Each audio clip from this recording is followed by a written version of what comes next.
Obadi ase ubedi echi na odo message wa dwenche abeto na afi yakan ma Facebook and ase YouTube ash 101.1 usiafatu na di echi ni yankenkan kama emfa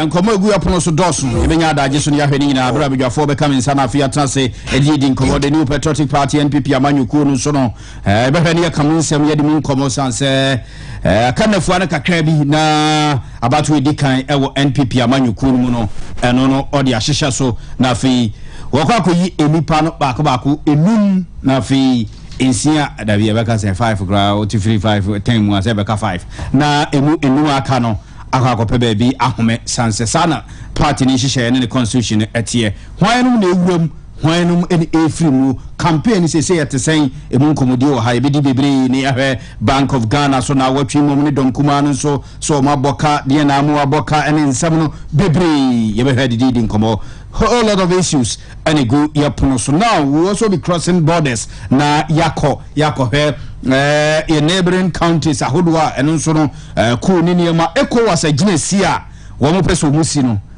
many of those are wo mo extra margin so sa ECOWAS aginesia peso si no Ghana ni kwase de ahushem yenzie fi asem ene nsem bebre so you remember and they see two sana mo bi se base ECOWAS ye wa adwene so use force e wo Niger so o say as I say a diplomatic ways and means no muntumi approach omo and enye force ye force wa counter wo de wasra fo be kono sunsun sanso no etesensansa manfo fi se santo koi dotre ko akide uhunu se ne ye West Africa NACC ne nso no wo be kono na amaya kese bi hihye akide ni ne behwe na ye dinkomo edi efrimfo adwenkyere bra na yenkan emfa mma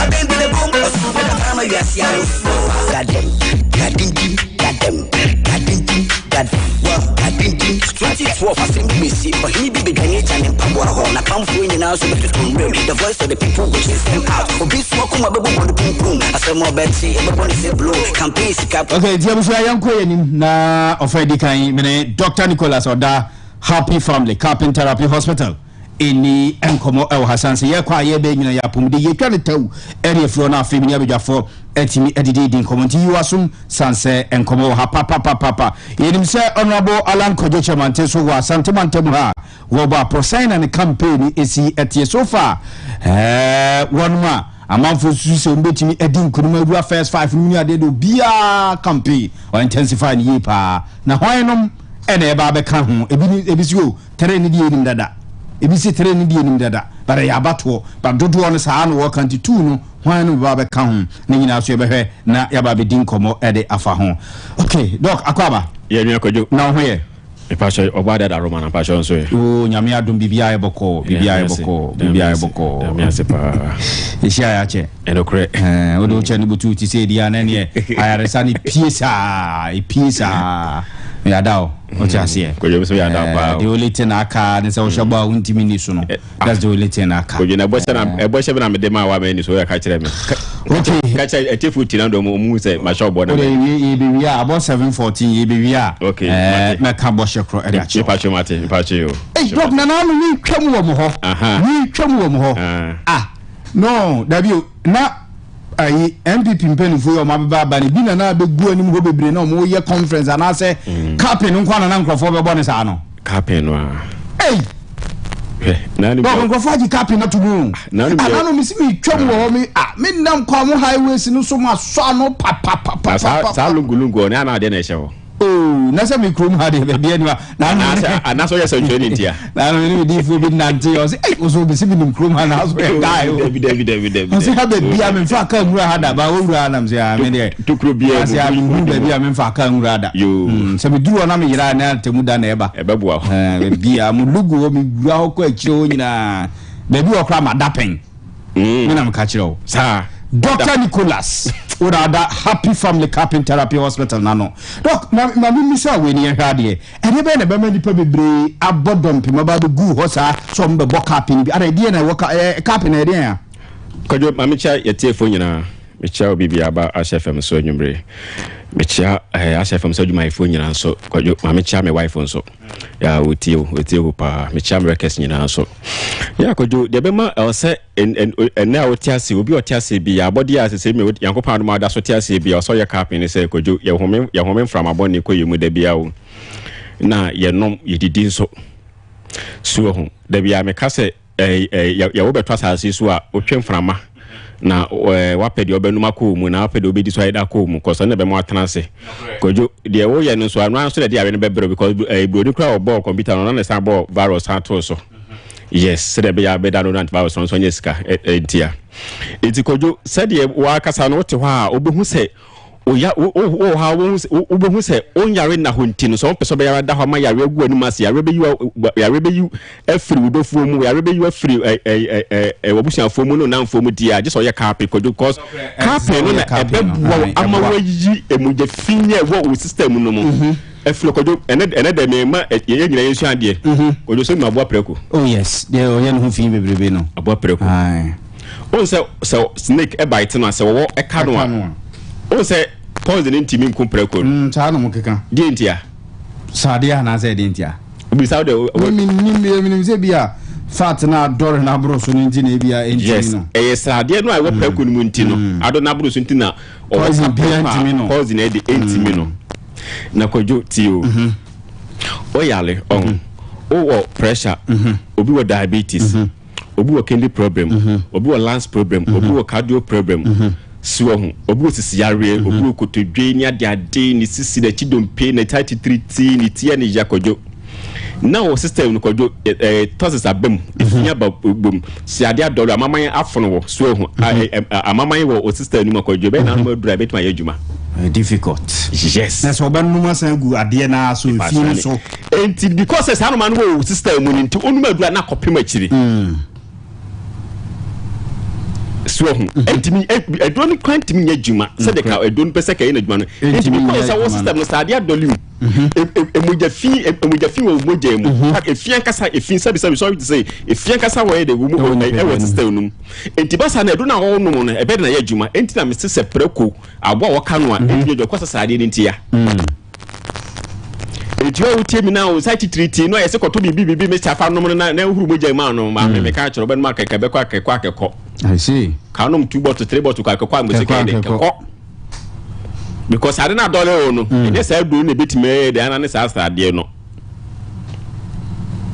enti obi bia o tia sa so su die kojo me de bia o se kojo me no hia de bia me kama YouTube phone no me de ka kam kwa na YouTube phone pa na se ka cap ne mo ya de no hye mu bi yes because you nyina dia say ba se be say ade studio as a bit between best 10 minutes bet say no man nyina say if because say ye kasa be hye de foforo ya defidi na ba fo na say me hye mi ntimi hye it is a bibi say na say we dey it take time no correct it tell say we bon ho ba na say hwe mane yes bo cap ni bi ye ka cap ni say no di agro e bia unhu benefit e wo cap ni so no say unimu a so unimu a aga bia ba be da ho ne so it wa wo fia o tifta of funa research about carpet therapy what as na hwe time wa carpet ba ye ne be seed ne fa so amanfo nya free ho na di wa say gina ma amu apom because makasa pom drin die AMANKWAH no be apene die de bia me kan say me wo fun ametuma check odo ba ko what I say ebi kwa say say mo guess kwa na me hwela ba ko ya metuma boko do pass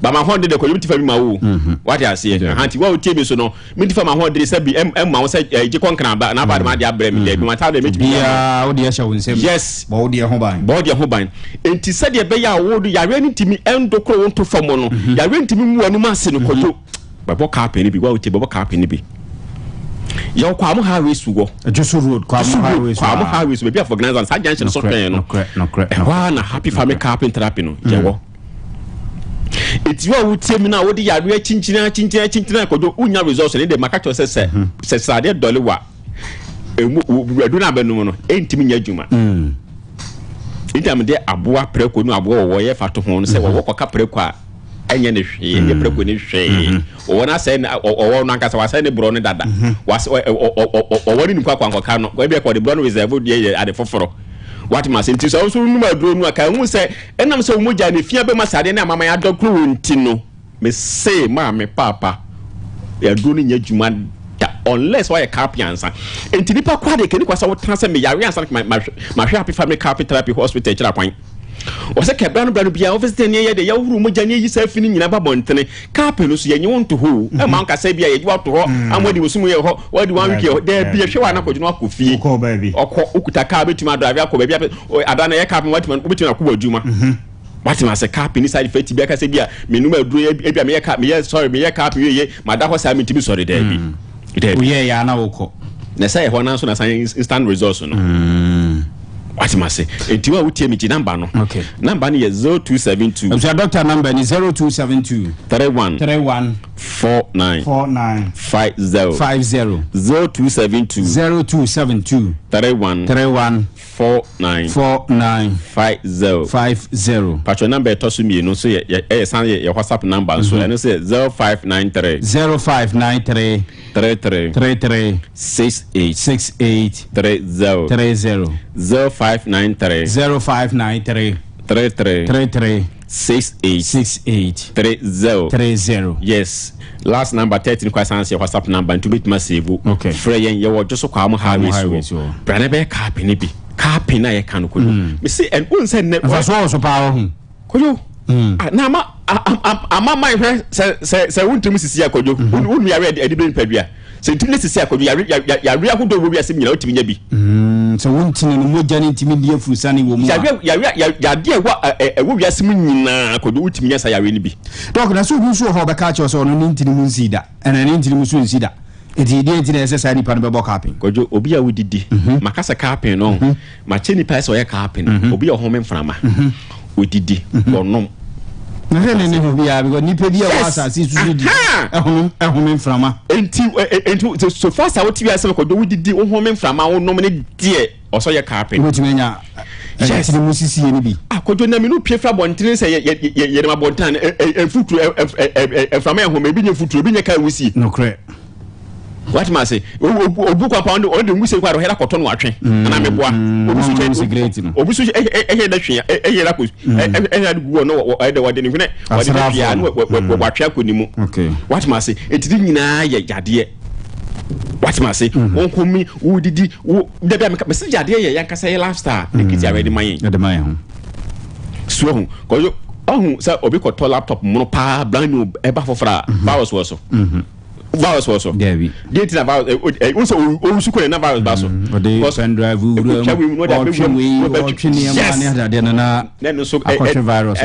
the same thing pedua no didi wo kwa wo ba o team fifire u virus na otwiko mu kakra te basa say op antivirus yes the better say doctor antivirus netia no no clean system ni na Dr. Nicholas antivirus that's right so it basa no na mascan within no yare na we mu no afa system nya afa akoma afa oniba afa kidi mu nyina afa lance ho nyina kodonu ma hufu mu kama na system ma free e basa kodo uda bia okay no system ade come say de bia you are very young system no twintwam yes a mask can compare a wrinkle obi o ha because o ba ketesi anso be hie o hwa na se akini ne ma twintwam bi sa se panyini no enso na skin no na says I just bo carpin na danani skin na bam na we skin na fresh we yenku bi we nyesa mere bi what man say ye kojo fi se minu hia ye be pem ye ko 3 se kojo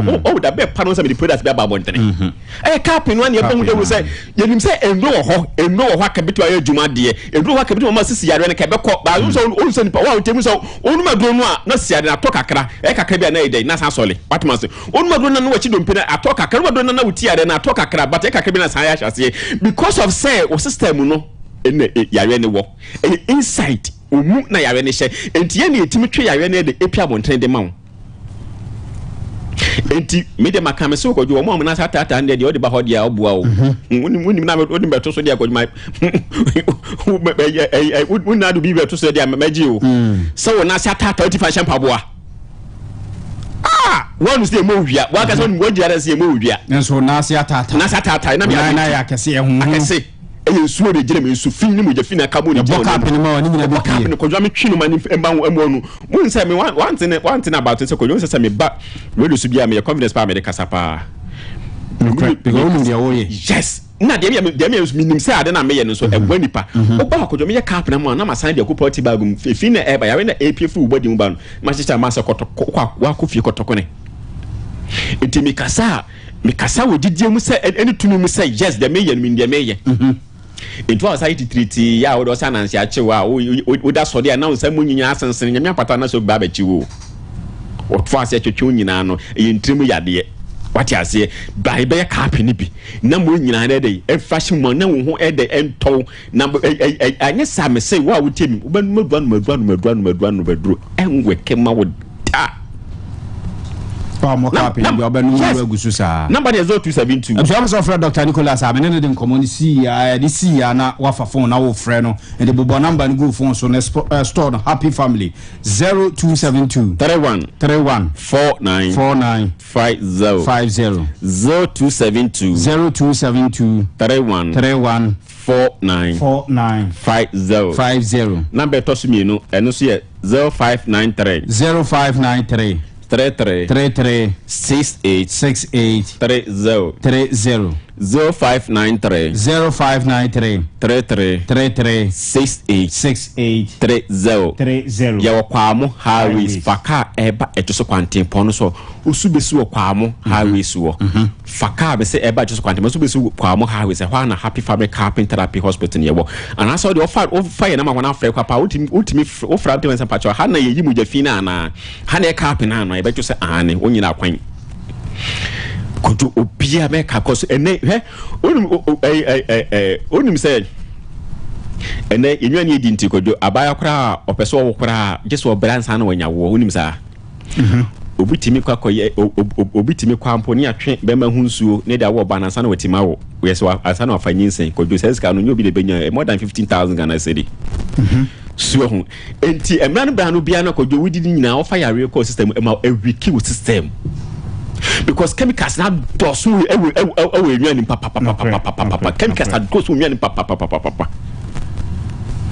so enti wotama wenyina wotama wenyina edokrowa kojo ebe de wenyina ma ye fedache so yakwa kan yeso wenyini de saa mami fo yale na omo ne tiate omo mami nyini de onya ntototo yeso kojo minu yitu fo mu te yenya specific yeso yenyina na meboa ene na ye ni se nyini de saa de ya ene ne ye bompa se be se nyini ye de yade o yade me se kape na Asia fo no ma ya pepim na kojo mo brafo ho de se wo so Asia fo mo brafo te se yen mranti mo brafo no mo nya ETS ne TS se yen mranti a yeso yo 40 years ni 45 years di ko o mo de yen so ka bia na ensu yago what must because o mo banu bia no boni onu nim se de ya ni pa otiasa onom honhome odidi ni de be fa yare we fa sa yare we fa yare sa de ko mu no enti gisa we de gisa wonya bibia be yisa fini nyina de afro system because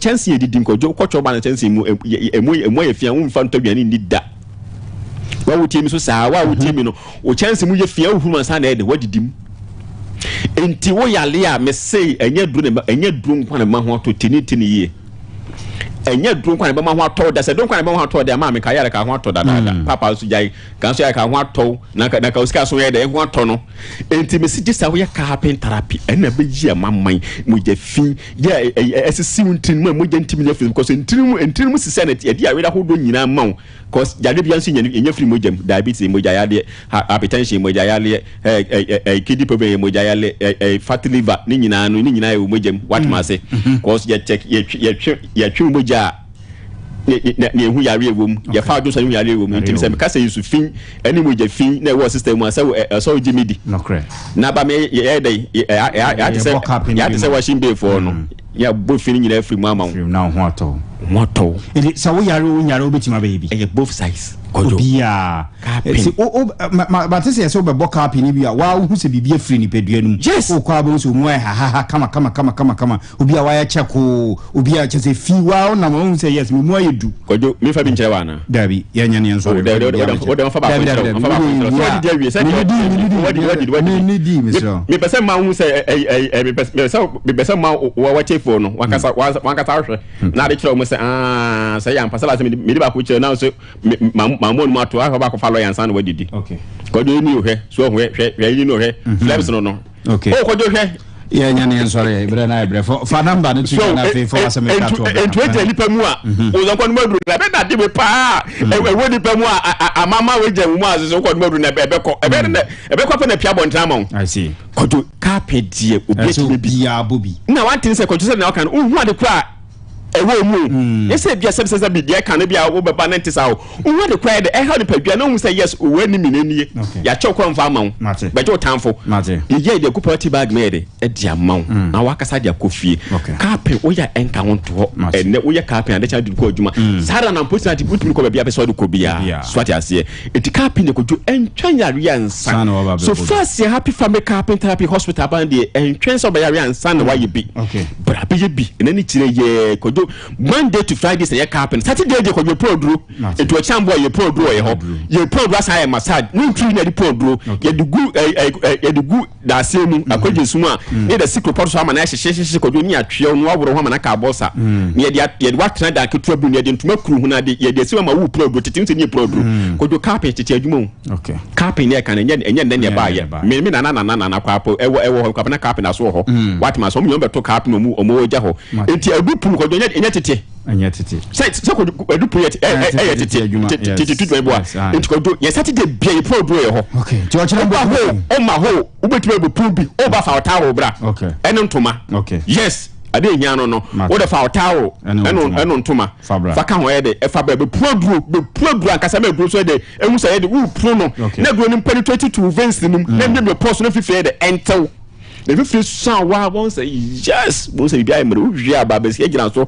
massage ko joka one day power park me mo ba massage ma won't say yes oh yeah massage until what che memre na die ko do eprodu acha kwa sister pepepe ni asha ase okay saturday die by 12 ni aponko sa manfo ko ya manfo ko wedding until acha kwa 6:30 na ya share edupu na say by Monday to Fridays there ye carpet kwa na ye boss Saturdays ni pon adu aka ho enti wu temi a fa number no 0272 31 49 50 0272 31 49 50 patron number etosumienu esanso ye WhatsApp number eno say 0593 33 68 30 0593 33 68 30 patron so your WhatsApp number into friend ya bejo so ya kwa mo highway so faka eba ejiso kwanten pon no so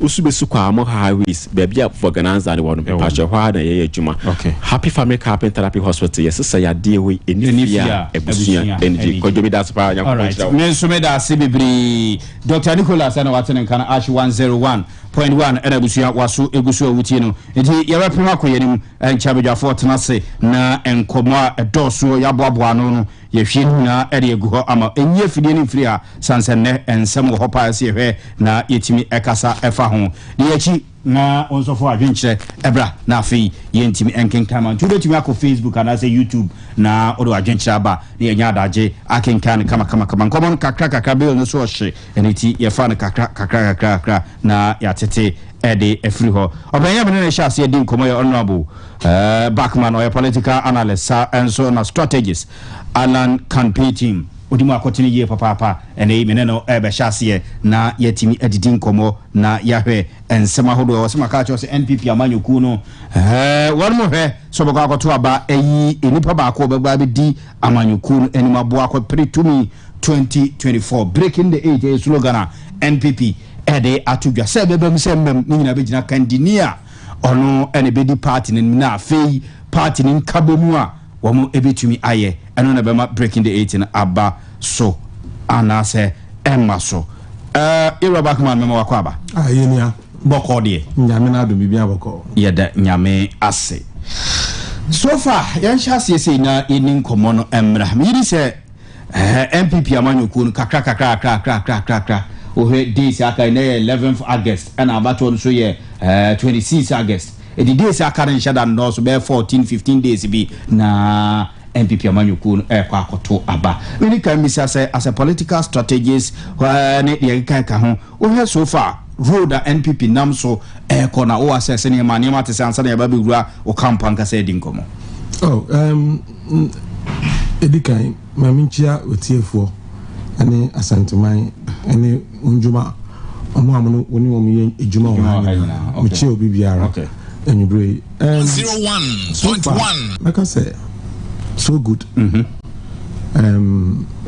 the shots say yeah campaign the various aspirants in our campaign e been so much e been so omo twan say ya be hwe na ye nipa 5 no so omo be ka ho then they will move forward yes no matter na fie nti so far we sure say nyoma ba kwa na me no bi akoso a mpanyimfo etumi agina atenten kakakra okay nti ye wonyi sum say time no so na say to abana wonchu bi ansi asomdwe besi na etumi ato abano ma ayefefefe so I would say so far so good. Okay, so far so good. Now, amanfo wa adwene bi so first 5 no we ne bebam first 3 we ne bebam ni ade so far ben say honorable land Kwadwo Chamanten afei na mo campaign mo so mudi aba be piem e wa santimantem dodo na abakọ ni ade ebi si mo aka achi ebi si o mo nheda ntem nka ebi si yehunu mo ye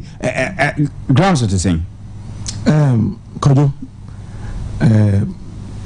politics na no obia one strategy okay and campaign so aye enya toy any beginning of the campaign okay MPP campaign started ya che Roland Chamanten osima che na all this one in campaign strategy was submarine campaign strategy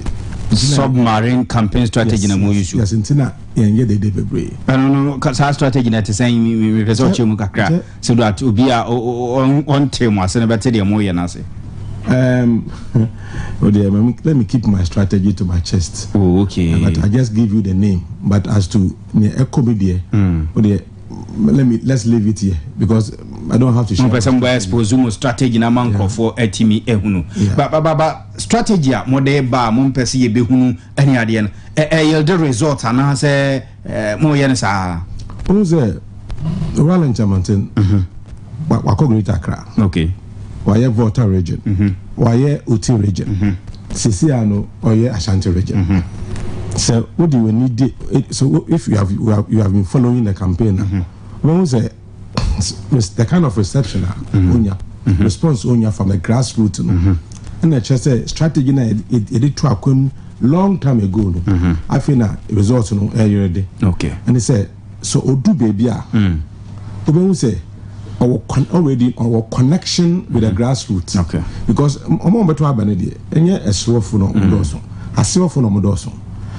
the focus is to get those at the grassroots, as many of them behind the man, and that has been our strategy. Who say though Oba for the first time there's already some connection there because the human is oh, okay. Yeah. Okay, afe yentin wem na yenhwe mo hyase ache mo na muni ade mo chiri se MPP abatu ya mo koi mo na mo bedi nkunim Kwadwo okay mo say MPP party no na say President Kasembi sorry President is there ono aba ya batui on support obia na party nangasa wonu sunsum bi from the spirit of the party o say time biala e pese yi leader no the spirit of the party na the party leader. And so if you follow the party history and the tradition of MPP ubenu say time bia yi obia ma obabaye candidate no yetimi predict say abaye kotuwi sa osimosi no ben wini President Kufuor ni ibinum ka ho against Professor Dubois for 1992 election. Okay, it was so obvious Professor Dubois was going to win. President Kufuor against Nanado was in 1998. Nanado and his supporters at that time they took over the campaign. Okay. say they had more money than Kufuor. They had, I mean, the media was behind them. But you do honor the spirit of the party spoke, and President Kufuor became the leader of the party. Okay. 2007, Legon. Oran and Chamartin, Amidi Nechisis ya. Any dom so they did whatever they would do. But you call Legon, a car baby, no, I don't know, lead. Even though at that time, no, I do only 50% plus one now, Sonia, my Alan J. Mumano. But in the BBH, say, then I don't do so. Okay. Until the spirit of the party once again spoke, and then Nado became the leader of the party. Okay. Now, if you follow the trend and the sequence of events, Uben say, on baby, you do know. Oral and Chamartin is the obvious choice. Contesting is good because party no a party a queen in this end the crowd 1 year man watching us over baby. Okay. But Oral and Chamartin the 4th time we contesting, and since as baby you do know. You hear the kind of candidate on ye, the kind of candidate obey me am I breaking 8 because 2024 election is going to be the most difficult election. So if you consider the facts, say see your way in parliament in watching me no correct NDC Ginafa, MPP Ginafa, any independent candidate Ginafinfi, no correct sanity. In the last election, if you look at NDC performance, when you're calling second term in office, now umutuminya abadodo omunya ye no utumu say 2024 election no emubayedin. And so strategically, as a winner candidate, so could be, I will bet to me, it defeat NDC. And I believe personally, say, if MPP delegates want to choose the right candidate, it bet to me break it 8. You know, I'm going to say, I'm choose candidate. So, Mamma, the first and ready kind of your condition be as a obia or Guinebiano or satisfy the condition. A very important condition. Number 1, as a check on the record, the contribution to the party in the party and then the sacrifices to the party. Now, because it's MPP 1992, because you're MPP no, our main competitor, any NDC.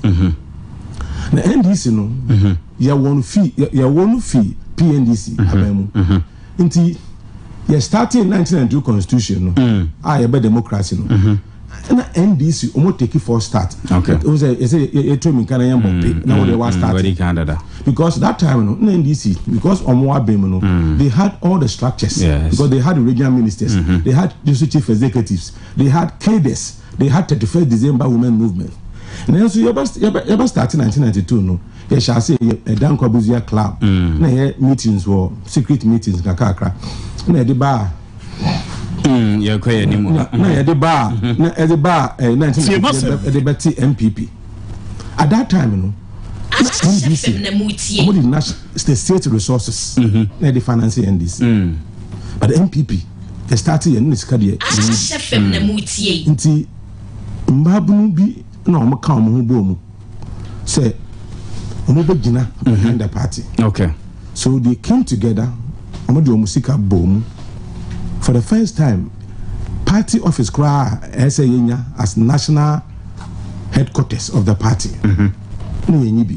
So sa mbabunu me ka omo asemi an omo de musika koto the first national headquarters of the party. Okay.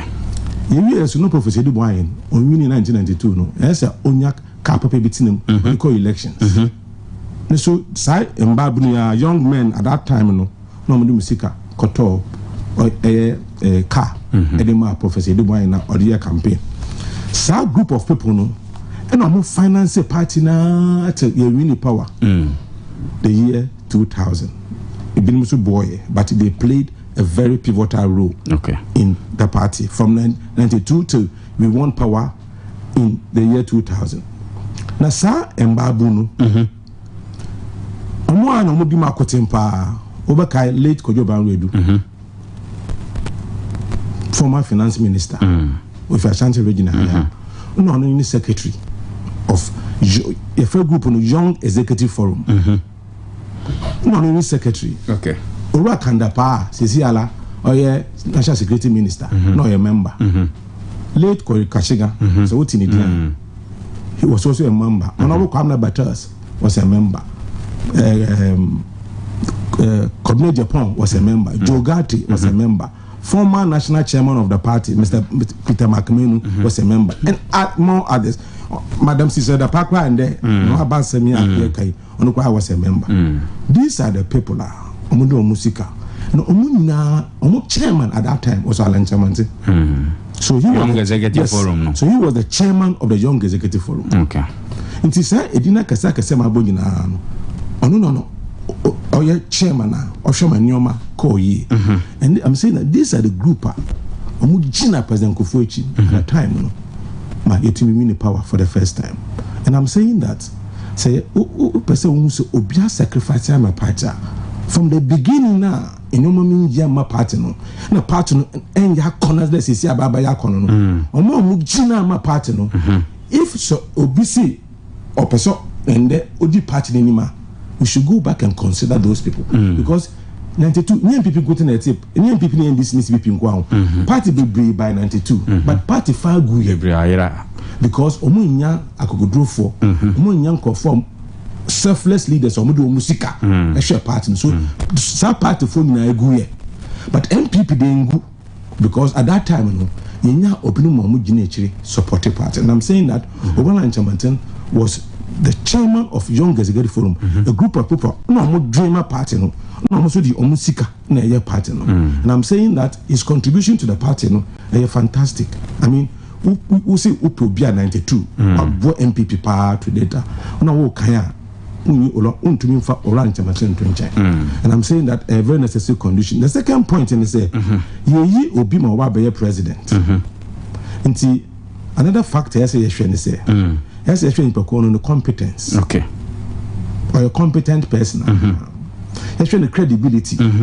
Or you be a Ghana for bet my trust in okay. Then the character. The suban to saying the subani is subaya a safatese to be president. Okay. Nti wo share sign your main so now what the back oral and chamantin or the two oral and chamantin your competence. I'm currently Maka and I want to say it. I respect all politicians in Ghana, but so far no politician in Ghana has demonstrated say is as competent as Oral and Chamantin. And I will tell you why I think the man is currently the most competent politician. Okay, Oral and Chamantin, remember Bakumi and Nubia Wire and Mijina Swakasa. Who said President Kufuor time and was started BBF and PSI. In fact, President Kufuor time he became ambassador first to the US. Or you know Ghana, Janim, some OG loan, Dama Million Challenge account, Skype, a grant in US. He was the one who engineered it. AGWA, Africa Growth and Opportunity Act. I did buy a timid no baby koto amanonia omunji and bibiano or US omunji and bibiano. He was the one behind it. And then you know baby or the PS as back 4 times. Otumi identify some 4 products. Be say some 4 products no. Emu ba could be able to mean sika chain gold any cocoa put together. Okay. Of BBT say banchia. To produce industrial salt, industrial starch, but of enchine so say enchine salt is one of the most important products for manufacturing. For example, to me in oil or petrol seafood oil, about when you see enchine. Okay. In Nigeria for almost 20 path or Brazil. The argument is that if in Nigeria, like Ghana, Nigeria, so if Nigeria anyone bought shipa, you be a boom. So to call Brazil, Koto, and China. Why able to produce in China, Ghana? I supply Africa and beyond that. Why not? So he was focusing on industrial salt of abe, oil palm. Say, Atika abe, dema Malaysia, no, Afibiano, Essen Sika gold, any cocoa dema Ghana, Afibia. And now, offer textiles and garment. To say in today Asia, Oko Bangladesh, the economy is bigger than Ghana, and their main produce or the main product, and so he targeted that one too. That should tell you how visionary he is, because since Ghana by Ghana, only 2 products, cocoa and gold, and so cocoa and gold. So between our boy and IMF. You acquire IMF 17 times or so, even though time cocoa and gold so in terms of no why you need the President Akufo at the time. 1G1F. No MPP person can, or MPP communicator, or the president, or even the vice president can speak about the party's achievement without mentioning 1G1F. Yes. Any automobile industry, 5 major manufacturing companies, car manufacturing companies, they produce cars in Ghana. And I'm saying that it was under his ministry. The biggest economic project in Africa currently is Africa Continental Free Trade Area. 58 years ago at AU conference in Ghana, that was 1965 or so, Kwame Nkrumah made a statement, say, Africa in political emancipation in here, they say, we need a common market. So Kwame Nkrumah's vision at that time, 58 years ago, after 58 years, it took another Ghanaian called Oral Chamanten to make that vision of Kwame Nkrumah a reality in Ghana, in Africa, by creating the biggest economic project in Africa, which is the Africa Continental Free Trade Area. Says here, remember, typically Ghana was a Ghana common market. So we to me the Adriane fee, Sunyani, or the Abokumasia, Obiang Hanadji. No, correct. She says Hanako Africa because of the common market in the West Isiano. Ghana, Kakoton, Nigeria, Untia Tarvibia. But what I say, and I'm saying that only Pokono Sadian a possible or a Ghanaian for the whole Africa. His name is Oral Chamanten, and over in Ponu. Located the headquarters of Africa Continental Free Trade Area. Africa country because it's the biggest project in Africa. But so he decided, say he will lobby for the headquarters to be brought to Ghana. According to Osafumafu, the narrative, I say Oral and Chamantin divided Africa into 6 zones. And each zone be only senior cabinet minister to her. So I'm going to lobby so that you bet me in your headquarters in Ghana. Okay. But you see President Kufuor and ex-President Rawlings as well. No, I'm going to lobby here. They were able to bring the headquarters of AFTA in Ghana. Now Ghana is the commercial capital of Africa because of one person, Oral Chamantin, or Sodaye. He conceived the idea. Kwame Nkrumah dreamt it. Alan conceived it and created the biggest economic project in Africa, and that is when it comes to competence. The addition and says, "Oh yeah, what we produce results, Okay. Also, we found to maybe the Omampeni Ghana, what's next in Ghana economy, just struggling growth to a transformational economy. Then it is Oral Chamantin. So far, he's the only politician in Ghana. So far as I know, since '92, even before '92, before Obabe candidate Krano. Or in the plan about the great transformational plan. Or the about was this is how I would want to lead Ghana. Some more opportunity candidate and that's I would want Ghana to go this way. Okay. And this is he's challenging other aspirants. Say if you want to lead, if it is indeed Ghana that you want to lead, bring your plan, your vision for the whole Ghana to know. Say this is how I want, so that people in the academia know. The people in the business community know. Plan. Who say, indeed, as someone can trust him, plan. And I'm saying that he's a very fantastic person. And let me give you one thing that the man did.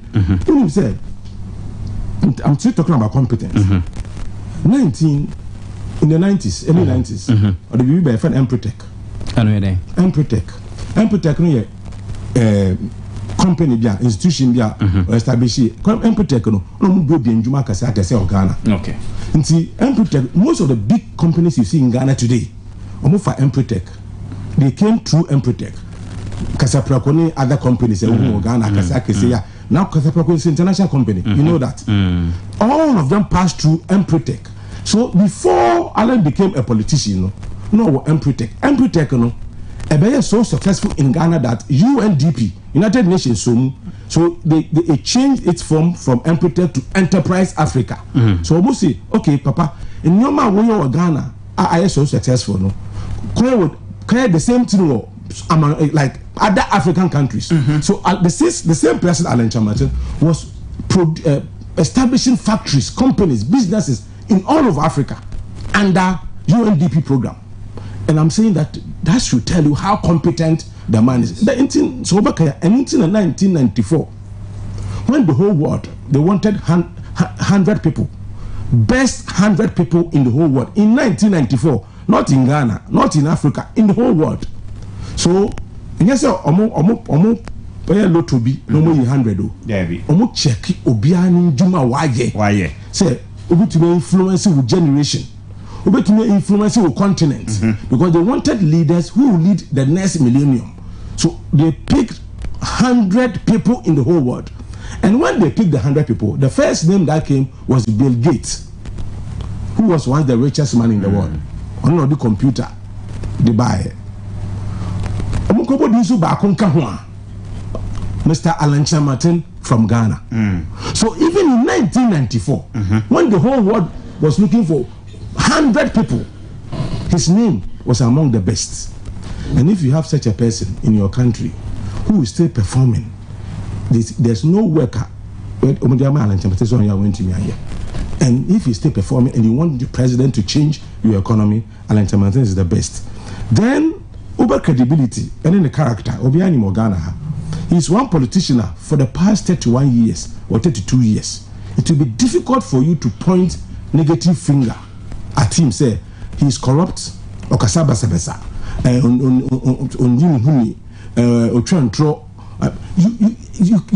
you can hardly find those things in him as a politician, because he's lived a very structured life over the years, and he's a man of credibility and integrity. And every good leader must be a leader of integrity and credibility and of good character, because the presidency, you are coming to occupy the highest office of the land.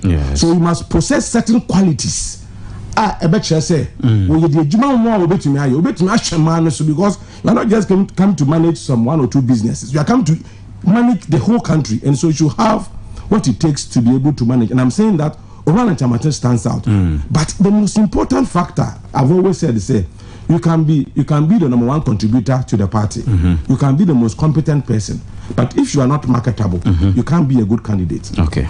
You can say be a marketable. I'm church be you are kojo. I say so be a marketable. And that's a product to be a marketable.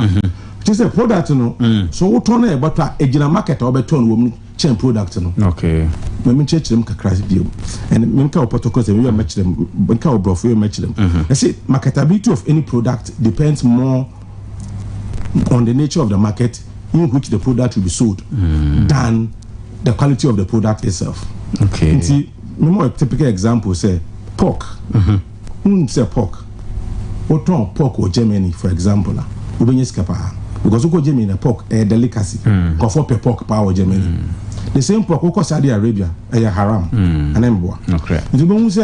The problem is not the pork, because one market, where you are selling it, where you are selling it. So the crack of voter regions here, and I saw the Krama Kobo Gatanga say, say Ghana had him say do serious and some meat in a idea pepper. So you see that it is the market, yes, that determines Adiana Woton, whether not necessarily Adiana Woton, but what I say, so offer Ghana political market. Let's say, old pension ma.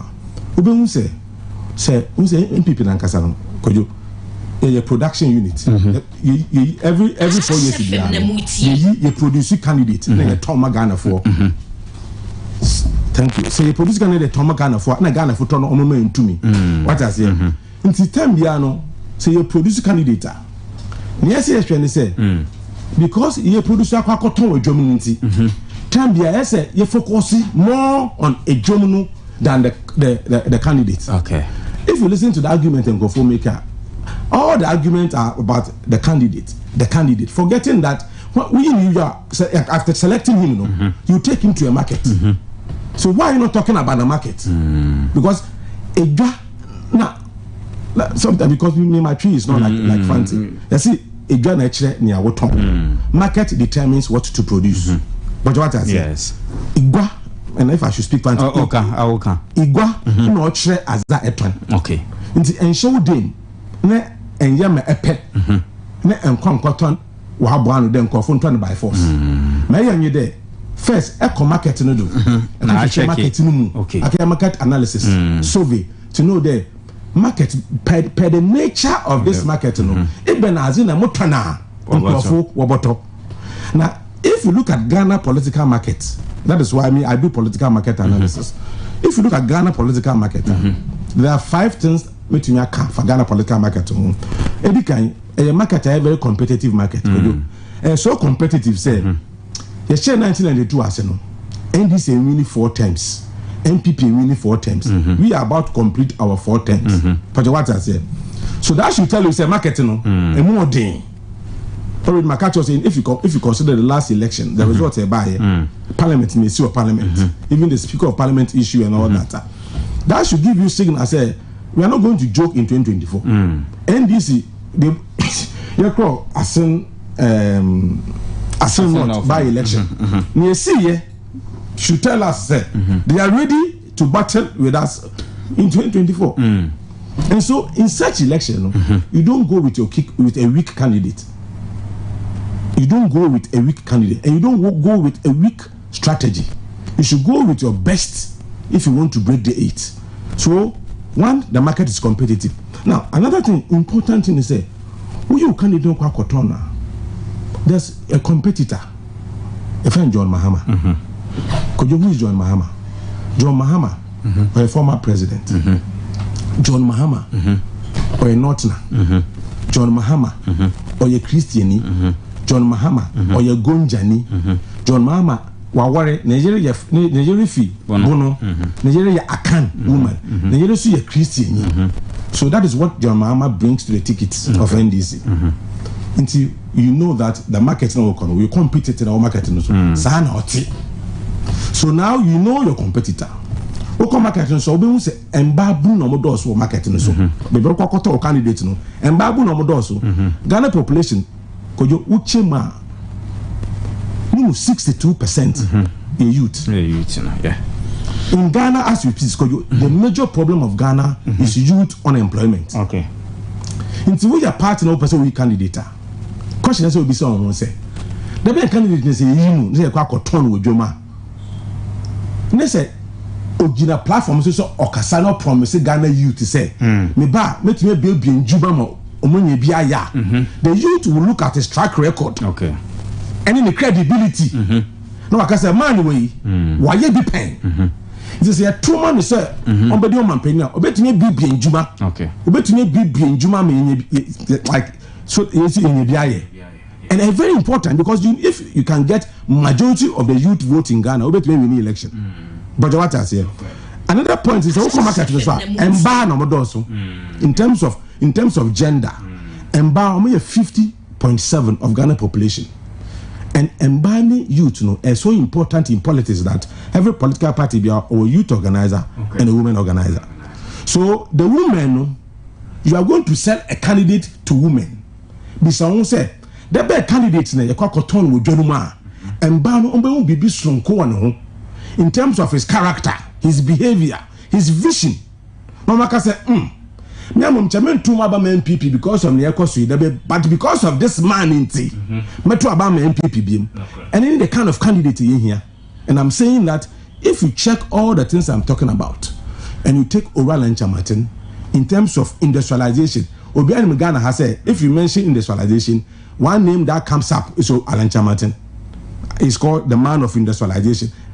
As I told you, even before he became a politician, through Empretech, Enterprise Africa, Comfort Time, PSI, or Dubai, a job creation, 1D1F, job creation.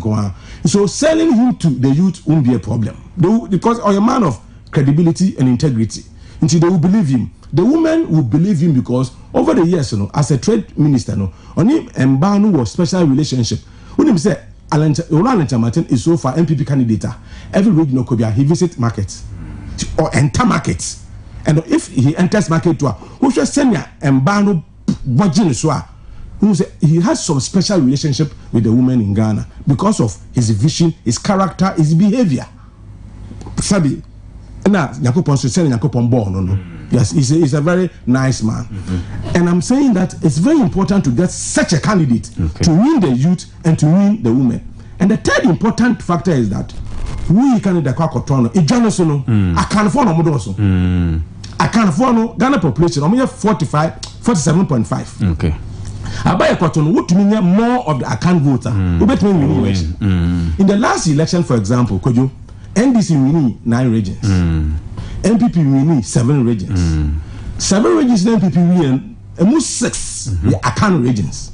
Just say NPP has a good some connection since 92 with the account region. So that connection, no, person will win the account regions again. It is important to get a candidate but you connect easily with the account regions. Okay. And very important because in politics, you know, you have something you call connection. Because there are people who will vote because the candidate is coming from this particular area. It is like that everywhere in the world. And I'm saying that if you consider the fact that I can phone Omodoso and every election, check this out. NDC almost targeted 80%. Every election in Ashanti region, for example, and so almost targeted 30%. NDC believes that if they can win 30% of Ashanti region voter, or make me win election. Yes, so every election they are targeting 80% of Ashanti region. Now, 2016, NDC is 23%. But in the last election, almost jumping from 23 to 26%. It means they are getting closer to their target of the 30. So once again, who person will win the election? In the last election now, you have 1.79 million Ashanti region. What the 9.79 million year and they say, yeah, my NDC difference Ashanti region. Listen to this, could you?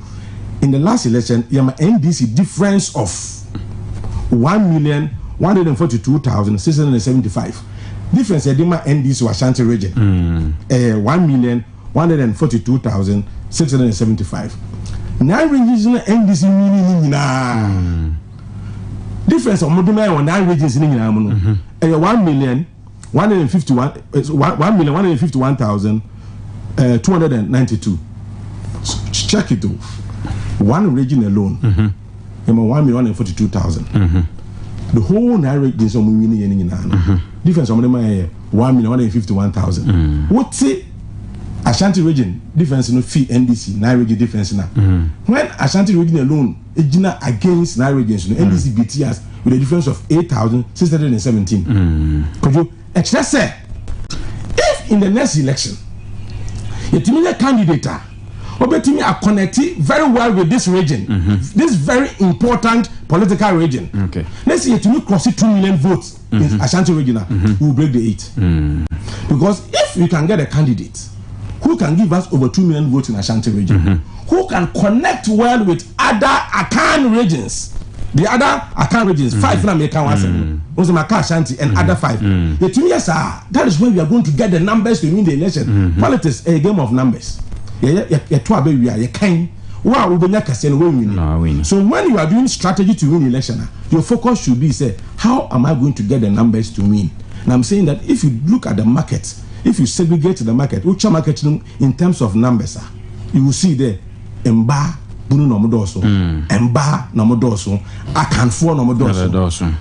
The fourth one is that even before I go to the fourth one, let me give you something. Let me tell you something about NDC. Tell me.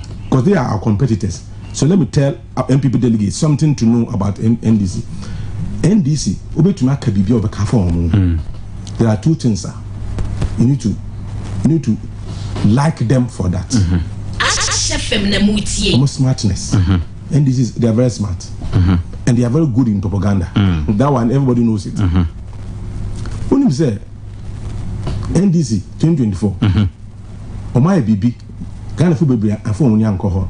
Me as a strategist, the moment they did that, I saw it.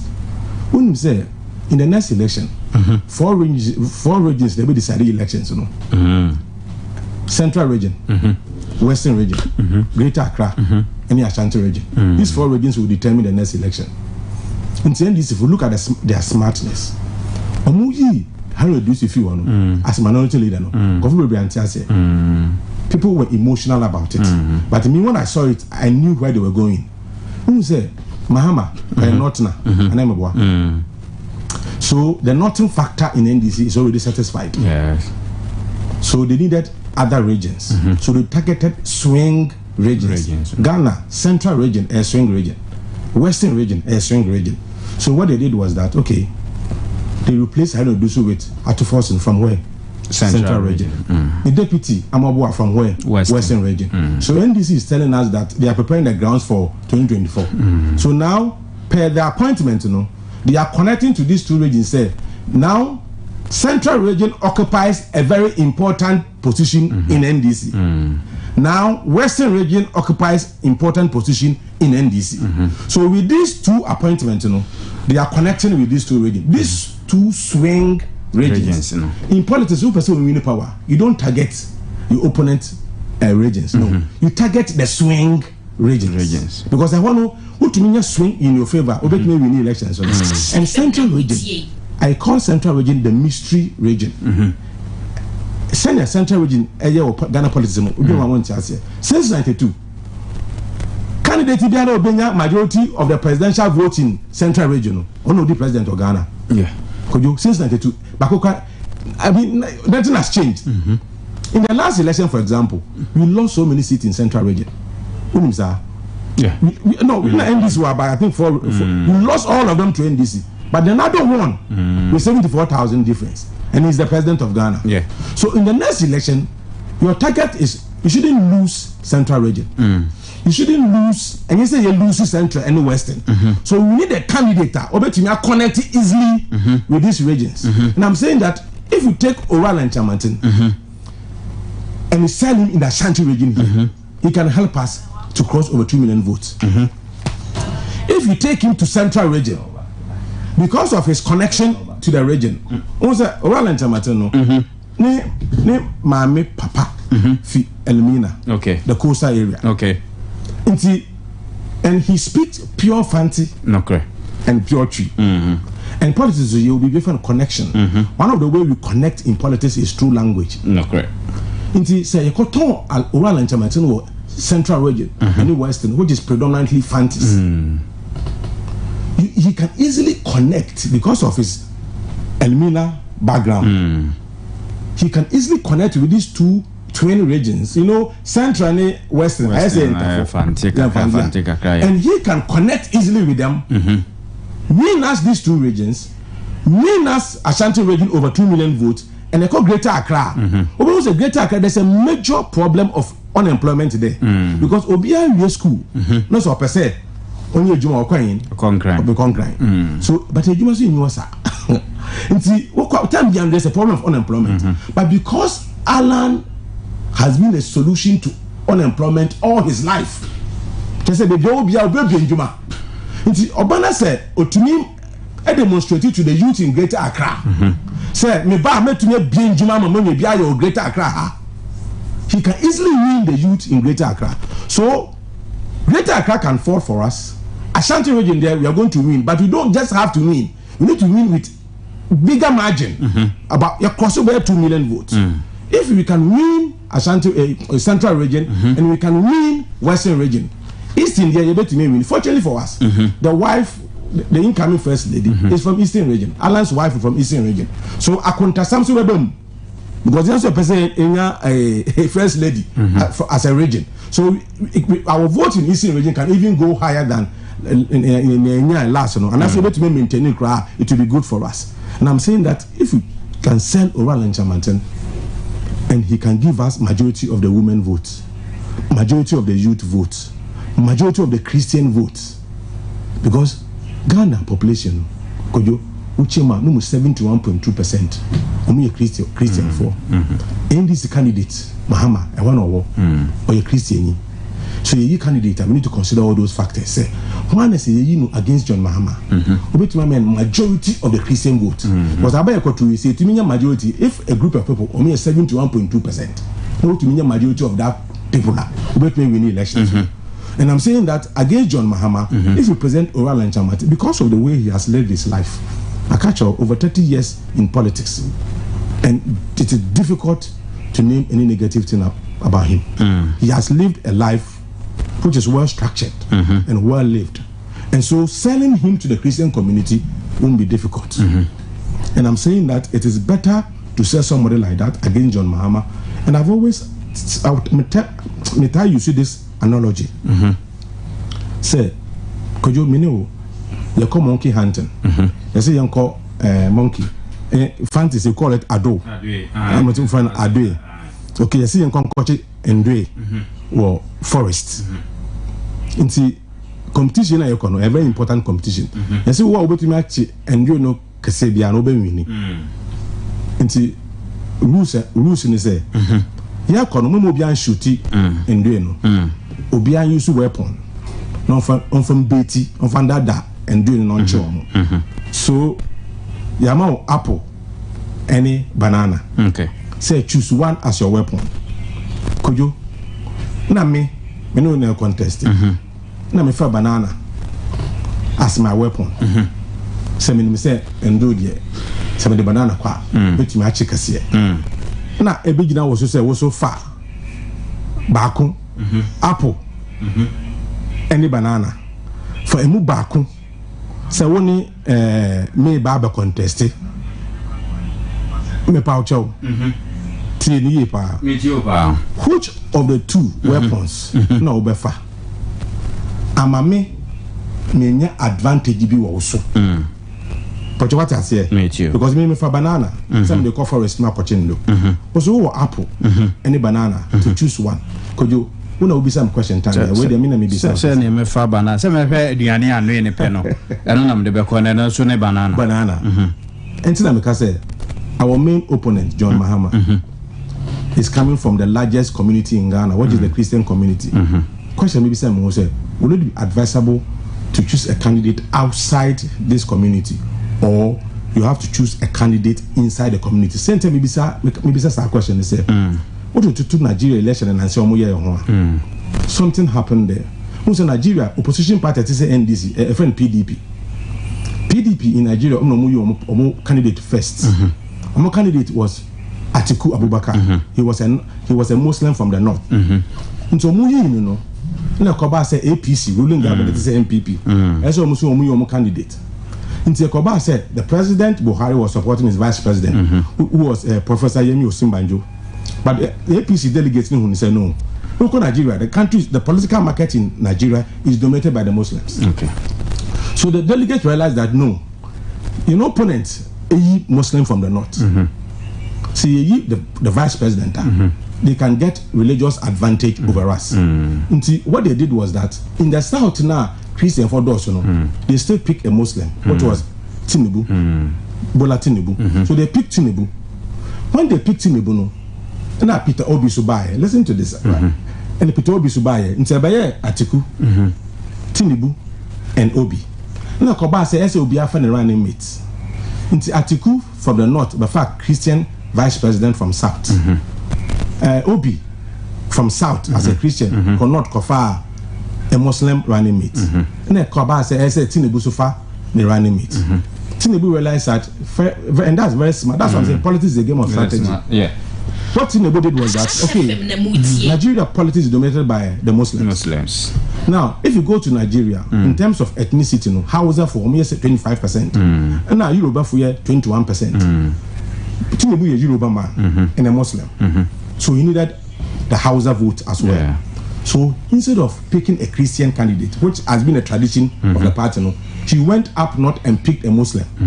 So on the ticket, Muslim tickets. Okay. The vice is an Hausa. He is what? Yoruba man. And when they went into the election, this is the result that came. In the north, Atiku had 5.5 million. Atiku had 5.1 million. Just with the strategy you see, he beat Atiku or not. Now, because of his background, and he won the Hausa states, some of them, because the vice, was also from there. Even though that is where Atiku is also coming from, he was able to get significant votes or not. Okay. So he beat Atiku or not. Now, because of his Yoruba connection, in the last election in Nigeria, Tinubu won in all the Yoruba states in Nigeria, except Lagos. Lagos, he lost because of a religious factor against him. Because all the big churches in Nigeria are in Lagos. Lagos, yeah. In governorship race, APC governor who is a Christian, we really were Lagos. And Tinubu was once a governor of Lagos. So when he was a governor, they were cool with it. But to become president, they voted against him and voted for Obi. So Obi won in Lagos. because of the religious factor. Yeah. So I'm saying that in politics you need to have your strategy, and the strategy was to give you numbers. Tinubu is not the president of Nigeria because the strategy worked for him. What APC did was that they were weak economy, weak economy, so they didn't depend on the economy. Strategically, they found strength. So they played the ethnic card. They played a religious card to have advantage over PDP. So these are the three things they did. They depended on Tinubu's personal record when he was a governor and a minister. So that's what they made noise about. Tinubu's personal record. Then they played a religious card to win majority of the Muslim vote. 2 days to the election, I was watching BBC. BBC at that time. BBC reported said the religious factor has become prevalent, very serious in Nigeria politics. So they interview an imam, BBC live television. The imam says on Wakacha say they should vote for a Muslim because he believes that it's only when a Muslim becomes present in Nigeria, Nigeria. No, we show churches as well, and the churches were also telling their people to vote for the Christian. So the religious factor cannot be taken away from politics. That one, everybody must understand it. And let me give you this typical example of what happened in Central Region. Central Region, there's a constituency called Ejumaku Enyen SM constituency. The constituency. This is what happened. That constituency, 92 Yanko Parliament. 96 in Edumaze, late Edumaze, former Central Region Minister. Only that seat for 3 terms. So 2008, Atuforsin by a very young man. Atuforsin winning seats for the first time with a difference of 2,900. 2012, Atuforsin winning being on your 3,200. 2016, Atuforsin winning being on your 3,600. So 2,900, 3,200, and 3,600. In the last election, you see, I've always said that when you are selling, you don't look at the product too much. You look at the market. We chose a candidate, Dr. Rashid. At first, a doctor, PhD. So we focus on getting somebody with PhD as the product. So we chose Dr. Rashid. Yes. So we chose Dr. Rashid without paying attention to the market.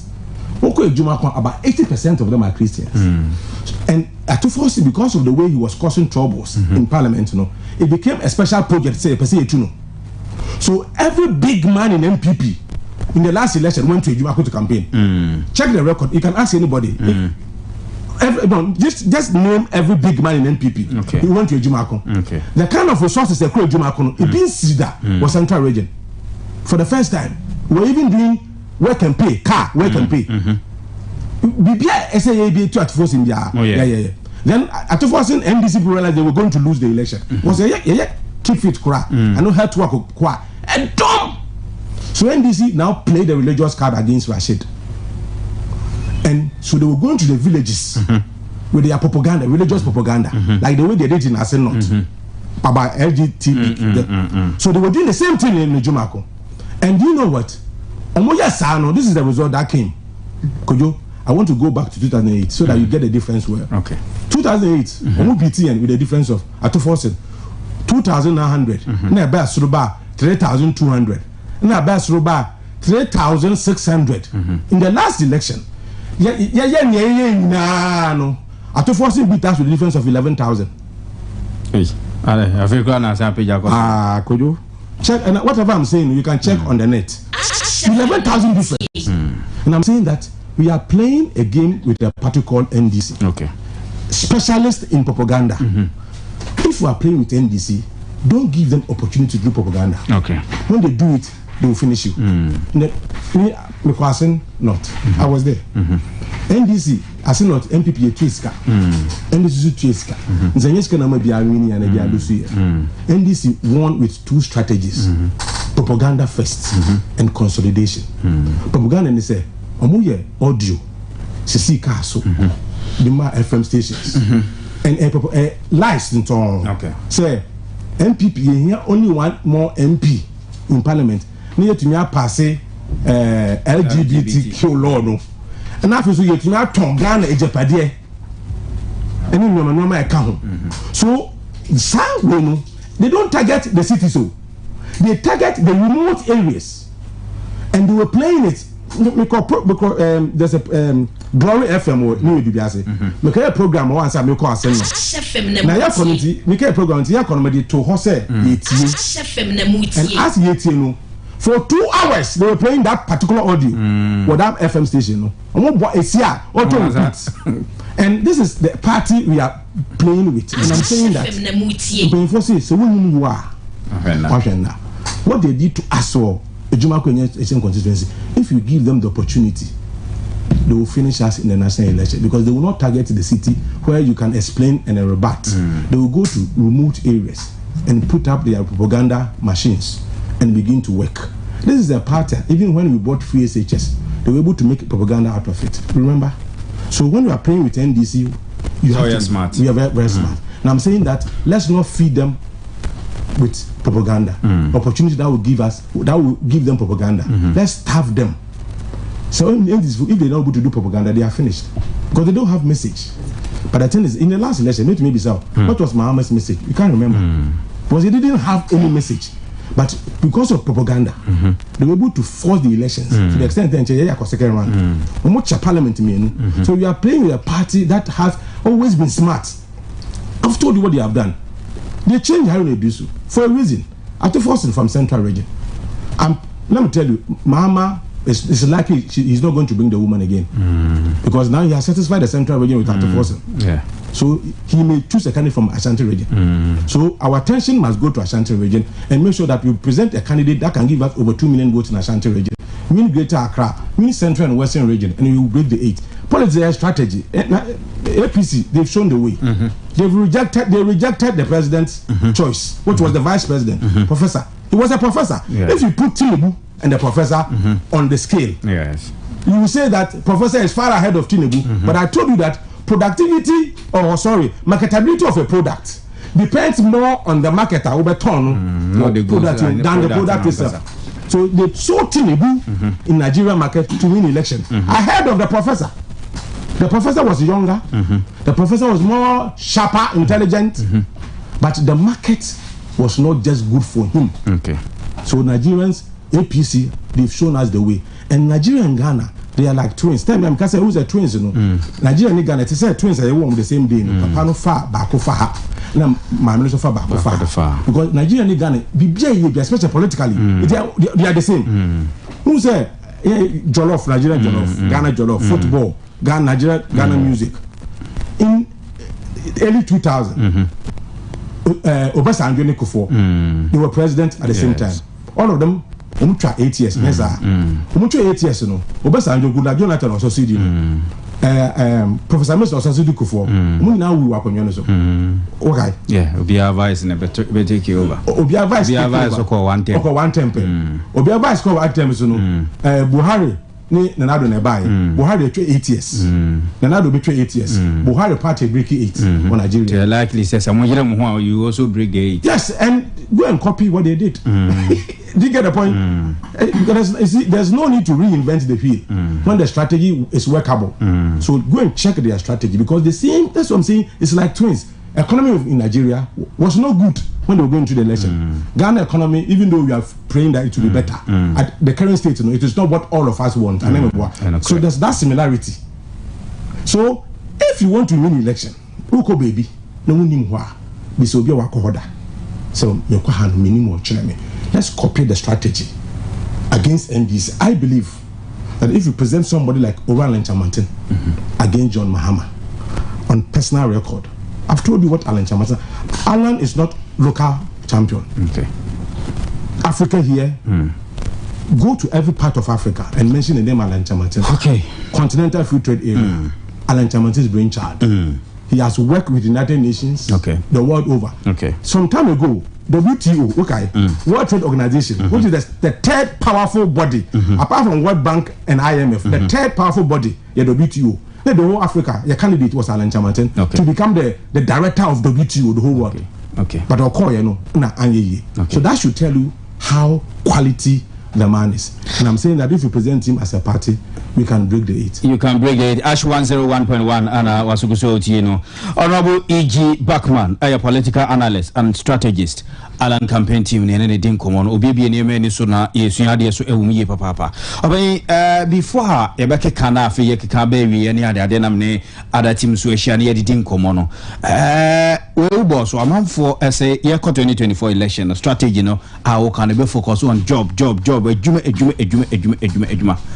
People who say Alan Chairman, Tim Shadem, who you be our creator, or which we are present, actually, Mebunu now, chess and Mebunu the Dawson, so that on Benyan Mujidi Atwaba at the Amano. So, almost will be besides us and we are. How do you answer any pacross? A Juma by Namoa, Mode Coaching Pacross, or Alan Chairman, Juma will be Nima, why any. Those are mentioned, and somebody will say, a bino any swadi even though we be a fall under the ministry, but a bino any swadi where then we in Pakrana. You see, we are talking about governance here.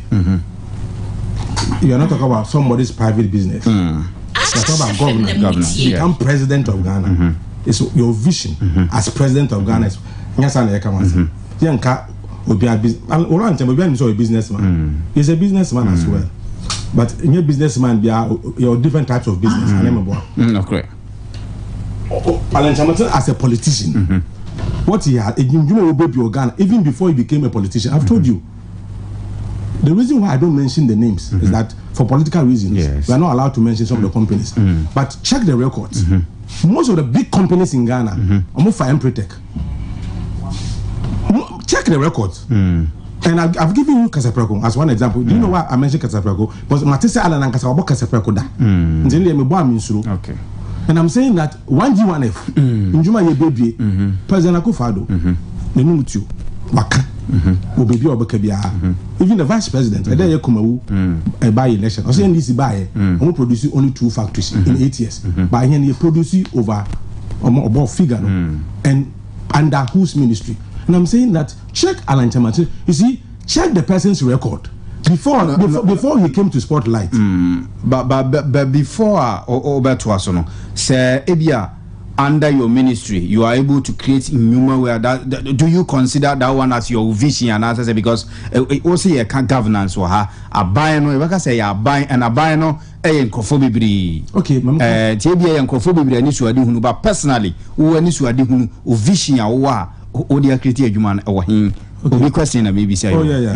A very good question. All right. And the answer is very simple. Okay. Oran Chairman, 1F, okay, I say, Kofor time, you may be or district industrial project, be or started for President Kofor time. Okay. Now, 1F, Alan Chairman's baby. Okay. On one casa, not Jane. Party, no. Okay. That's why everybody. Nanya party manifesto. So I don't be about a year. No. If the party omit on your manifesto, individual brains. Yeah. Okay. But what I say. Okay. To honor this idea and sell it Ghana. Okay. Because that is, I told you, that is what he has done in Ghana, and even outside Ghana, all his life. Okay. That is why I told you that. It was because of until 94 when they were picking the whole 100 people. They picked him as one of the best 100 people in the world because of Indiana Obi. And I'm saying that, you see, I always give this example. Obia Nankasa one personal Obi Njuma as a businessman. Any Alan Chairman. So that's the example, the difference I show. Okay. So who took Uncle Kobe so? We do junction one and a signboard is what. So I signboard, you know, a more direction to the village. Say someone no say yan village one man na different village dey be junction wa say signboard na nkasa onko village order but every day Amankwah for direction onko village wo but you get analogy the signboard na me can me say if you are going to a town junction there's a signboard or director say this is the village you have to go without a signboard no you miss your way. Yeah. Signboard no say yan no chrome one no mo yan outside no mo be see junction one man say signboard na nkasa no on chrome order. Yes, but every day on my direction to the town that's who Alan Chairman is. Okay. You shouldn't own factories to produce or jobs or lay foundation or give away. No, that is what governance is. Okay. A leader, you are a vision bearer. You bear the vision of the nation. And Alan's vision, Obiano Ghana, is industrialization. Okay. That is why he has come out with his plan, GTP, Great Transformational Plan. Every country that will the first step is industrialization. Check the development history of the world. Without industrialization, you can't develop. And the man's vision is industrialization. So now, because we have Africa Continental Free Trade Area, we have to take advantage of it as a nation. How do you take advantage? You expand your production base through industrialization. Now I'm saying that is the vision. That is, it's like Alan was born to do that. That is why since when nobody knew him, like in like today, because of a politician, in those days, you know, it was under military rule in the 90s. That is when he started Empretech, and it became Enterprise Africa. That is why he was identified as one of the best 100 people in the world. Okay, that is his job. Okay, Mr. Bankman, on commode, but immediately said some other time you bet me Shana, yes, I didn't come. Then I'll be cut to Mobile Shanty region so far, saying our reception is city, and had the now Yemfa of our way in sea. Immediately said Brefufro, ever saying your beam, na yet me, Edinko, Moebikrana, na enye on a campaign as a political strategist near there. I'm manager on common hopa. Sorry. Could you indicate percent that Santimasi? Okay. Could you buy a bar? Asantifo. Near Santimai, actually. Ama Oral and Chamatono. It will be quite I was say go. Because me campaign media, I was part of the campaign team, Greater Accra, your voter, your Croti, the Bar Shanty ready. The Kubiano. The signal is very clear, say. Edu Alonso. I want for someone to win Pulu crowd to be here because I want for Timon Kamatibi Pantin and Mammy Bisa. I mean, no. You see, Alan because certain go far back room higher United Room will be a buy a tea, she said, dead deal in Fury and the idea what towns will be about. But I some more about someone and I'm there too. Say, I want to know. Go you, I almost want to win Pulu crowd. Could you meet delegate? That's a young coffee outside to give impression to the whole world. Say, you are dumb when the delegates there. Are not following me. Just say I'm deceiving myself. Alan is not like that. Alan, or your Facebook Live. Check the video or your Facebook Live. Or person will be who you are. I'm from Yudiansuma. And okwa those that is the people there. Is the people the delegates in Angasa. Yes, was ya because for beefy baby you been the school for being a t-shirt no. On one case okwa with a small team. So delegate Lankasa, no more so, and that is how we do politics. You don't deceive yourself, say all is well. When you yourself you know all is not well. That is not Alan's style. Okay. So and it's not about noise making necessarily. It's about targeting the delegates. Okay. And telling your message to them. Okay. And that is what the man is doing. Okay. You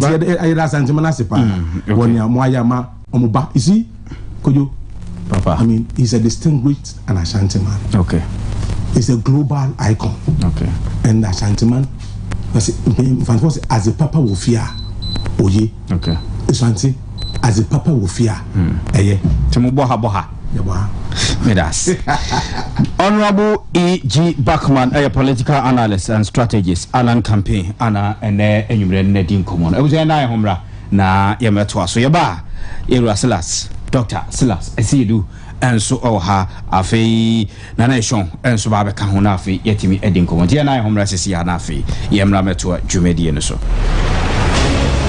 This is the man, Honorable Kennedy Ohene Ejipo, MP for Asin Central. This man is a true son of our beloved country, Ghana. Now, patriotism starts when people in country step out to demonstrate their love for their country. If we really want to move this country, I want people who dream. 3 things that we have to keep. We need dreamers, we need thinkers, and we need doers. These 3 things. My brother, thank you. Thank you so much for coming. Patriotic citizens always ask, what can I do for my country? Instead of what can my country do for me? Went to 37 military hospital and I said, I'm going to build ultra-modern cardiothoracic center for Ghana. I'm doing this for my country. Honorable Kennedy Ohini Ejapon has a track record, a good record that tells his commitment and dedication to help Ghana become a truly independent nation, a nation that produces for itself and creates opportunities for its citizenry, a nation where the youth are educated and guided to be proactive and productive. Yes, one day Ghana will be a better place when you and I work hard and smart alongside visionary leaders like Honorable Kennedy Ohini Ejapon. It's about time that we speak and criticize ourselves and make sure we change the destiny of the youth of this country. I live for you. So live for your brother too. That's the only way we can change the destiny of this country. He has already started showing the way to be productive and dependent as a nation. Be patriotic, follow the vision. Honorable Kennedy Ejapon says, this is the time, and the time is now. Let's work together. Hey, Charlie, I don't go bitters, no. Me too chamao. Somebody can now say, bitters, the value is the same. And I'm saying, no, I don't go bitters, and the move free. Ojam, forgive me. After the one who said, Sapunchania told you my congress and sugar hoodwa. Bueno, one more, don't be in one. Now you for no. I for no, I for check, test to know, and now Masia yo. Now Trabia, Utimi Hunu say, I don't go na Kenya no who move to the next level. I don't go bitters, at the search for grow. One now you want to at the same time. Ah, Nansa Angel Heba for na ye dear. Say ye to Trabi, na mema, near senior who ya dear. As a prekese, Rintia. A sruni for Musa Tia. Remember when you feel doing what drink count and what drinking sport to be a man from friend 0561 200 333 0504 499 977. I don't go bitters. Fade, ade, fado, go famiko, fade, ade, fado.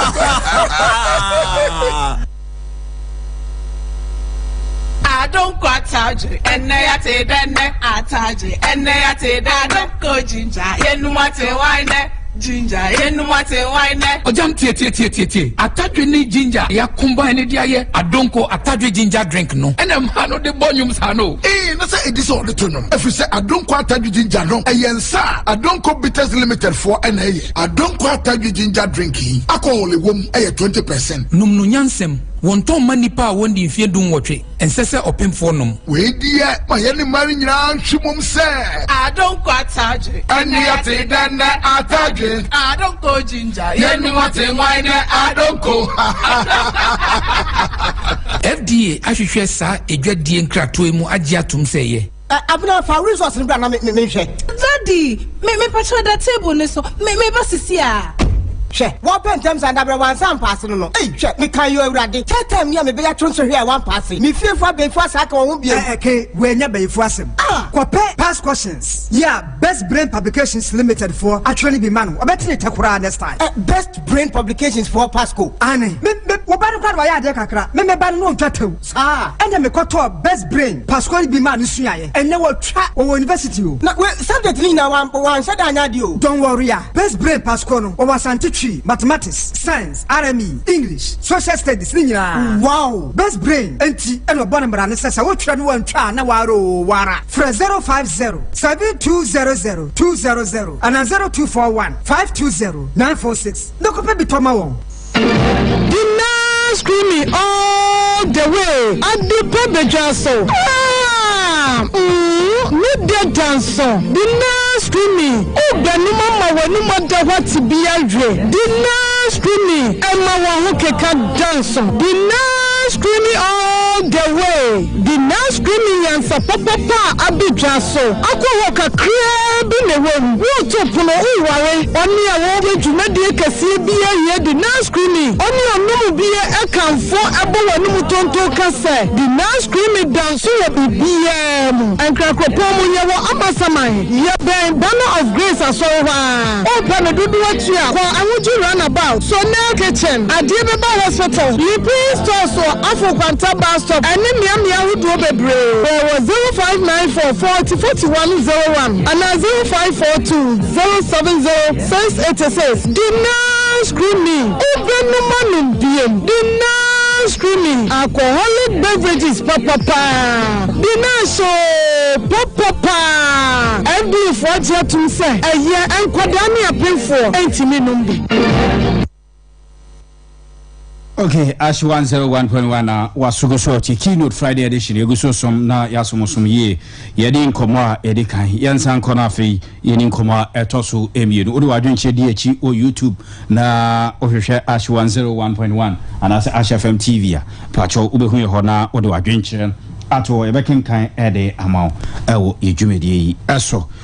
Yana washa no so yebebi ahomana tumbre sem 0594020395 0594020395 afa 032249 0375 numbers are yebebi lines no atum na wafra faso no be irasela sasiedu atnase honorable Kennedy Akompreko Ejapon campaign team ana openyi sudi akotiri wo muye papa sala sakwaba FOXZY me joso bibi aye bokodi abade adaroma bibi aye boko okay yedanyame ase right yan say na yenin komo yenim say few days to go na no the first part na say first department of the game sure na yakwa akohwe enipa wonum ebewura the first 5 no ebinum so yenim but election dey bibi atimisi danu bia na atwam no bi fi so wonne bi tosumi no wonne be tosumi no afia koto ye no da ye team goes grow the pie no na enye obi fi so wonne be di kan ye ko no da ye wonne nan but ocean on the surface the ultimate predict so first train the office e be ko say 2 na ka ba be kan na 5 no eno na bia ye hwehwe but ni nyina mu no from your camp sign a campaign city ye headed towards the latter part ni ade then sign a campaign city FOXZY ma menchia na menchia T4 na menchia Ashanti region honorable Ken campaign team members ni nyina na master T4 say omofanche say me doing tem na so na wodi kan no campaign no de Asante nim dada okay nia odi kan sinzo no mansa na afofro eba won say ye work class no ya na ekwafu mu na etwa nso no say strawberry edura kwano papa na nso na tanadwe na yire a mo so bia kan so na ja do bedi kan I nya vim de sinzo no utimi cross ansa na mo waka na eden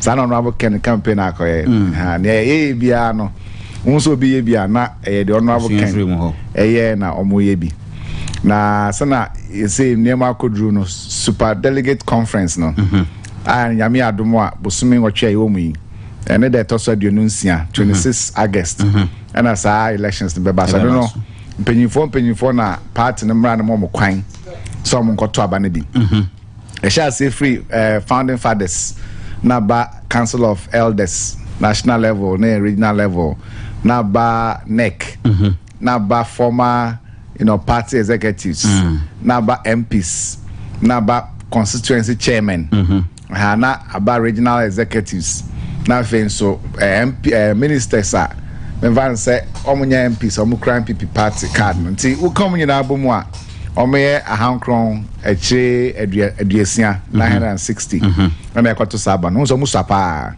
na de nti akoba ni sare nyina ne say party no ahemra bi say omo pre abenwa no na say franka no amabro enumu a na wo say na e koba na me ba na metie me ofa na honorable Backman wona ne di nkomo honorable Backman and our political strategy ne o use tribe o use religion na okokan say this for ka say o yanfo bi a ye de ne ba an oddness and nkramfo to abama no na wonu misade ba kwan me di ne obi a me di hu ya ye say MPP a ta ma NDC for the set pace na mai okay the mai kofa asamre nyina baaye eye asidin ketia na mosquito asem yo ka say akronfo dunson okay o man penny for time ha obi free benwan so na yesan flag bra for asidin ketia say MB va kofa akronfo dunson and abebe presenter no me 17 na number 10 how if o kan asem na edi ehun ko she mra say super delegate conference nti amobro time o say yimu na bia kabana nka sa bibia sa ni ho en ko fa choka nyina ba so me 100 kra ye to e de ya ba ko and I benya and we be na ene NDC for some person say edidien into masha say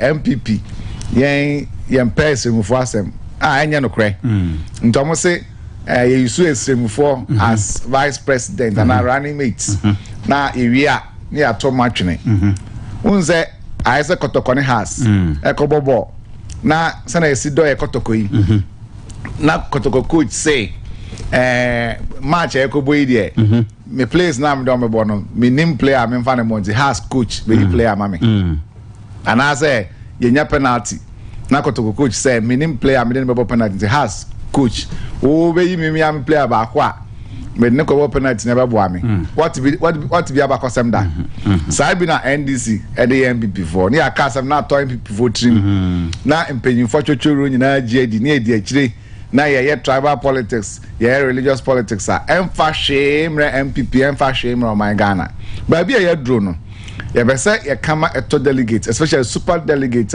nyame adom a 26 am ko to abane say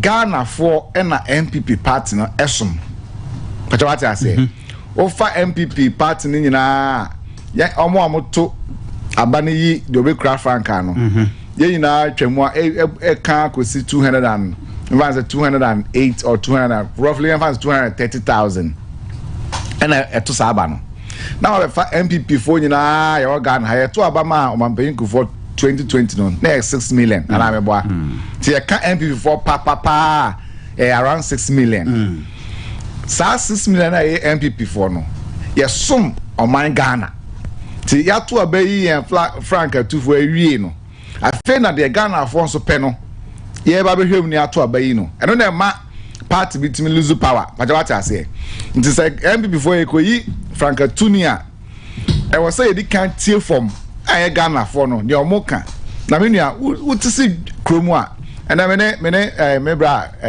kosike enam kromu ye drew a for runabout mrante bi be gu ye ho chese omo hu sticker de nam honorable ken sticker de nam no ye de aban ni o de enim na ni we ya na be to ama no ye yifu ne we ya na epe okodwam a saa na eko ya me ya adom ala me fa we ntwam Ashanti Regional Campaign Team ne Ash FM 101.1 and the Kansas City Media nyina de jumade kese bi ba all night ye de mpaibon so ebe ka campaign ho na say de mpaibon ka ho so for chochoro nyina ebe bi what I say ye ball all night no so say honorable Ken campaign na all night no and then minya course every northern region e be free northern region eba all night ni bi minya course every greater Accra region almost free greater Accra eba all night ni bi minya course every eastern region almost omo baby wim de ntia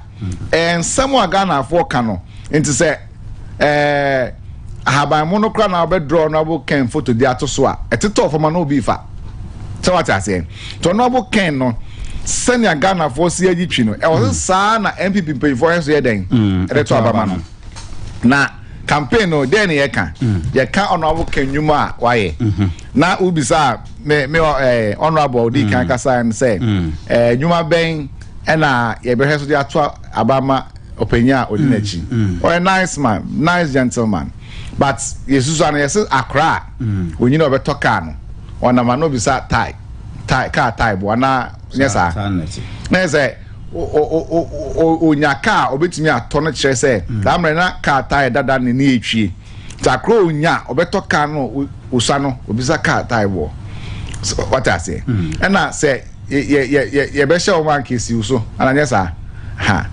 ana be si uso a ka show ma ena kwatro kwaso we mount ma we dey atie ni din he ma men kan okra bi ya tie fun temi ye pa me tie o delegate temi teni ye pa 2024 abana ye ba beto no for example uti me tie o 2024 abana ye ba beto no take this one from me enye partisan enye MPP enye NDC because Ghana for who NDC for amamu tan MPP amamu Ghana for feel Ghana for MPP for but unse Ghana for kasa ti MPP na leadership no dia de nanim pacha what I say who say Ghana for the day and then just say the omonim say MPP for it's my near but near na mo hwe free ho no e na mo nsan kan to mo po bi oba near Ghana for you na hwe num say o menya no obi beba beye ne omo expect so the Mahama be Jones say Ghana for to abama na mbacho dey no mo hwe support to abama President Mahama and now what President Mahama message be afiwe won te o hwe MPP e ba be mu a free education de ba Ghana for ajatum na me catch obi say policies are MPP de ba bia correct ya de ba na say nyame amfefe ni efi aban mu a 95% no na from 2016 basis amram no can say the best ever policies o manpenyin na adom reso but aka leader obey use policy na we use no yiye na am faso Ghana for but what I say me my typical example we dey say planting for food and job okay and me wa pay credit me pen pa what see di na say dey planting for food and job e chere say ye dua nnuane na ya manuane abu na fe nya dwuma ye nice policy but mesrel planting for food and job food ben na a promote pa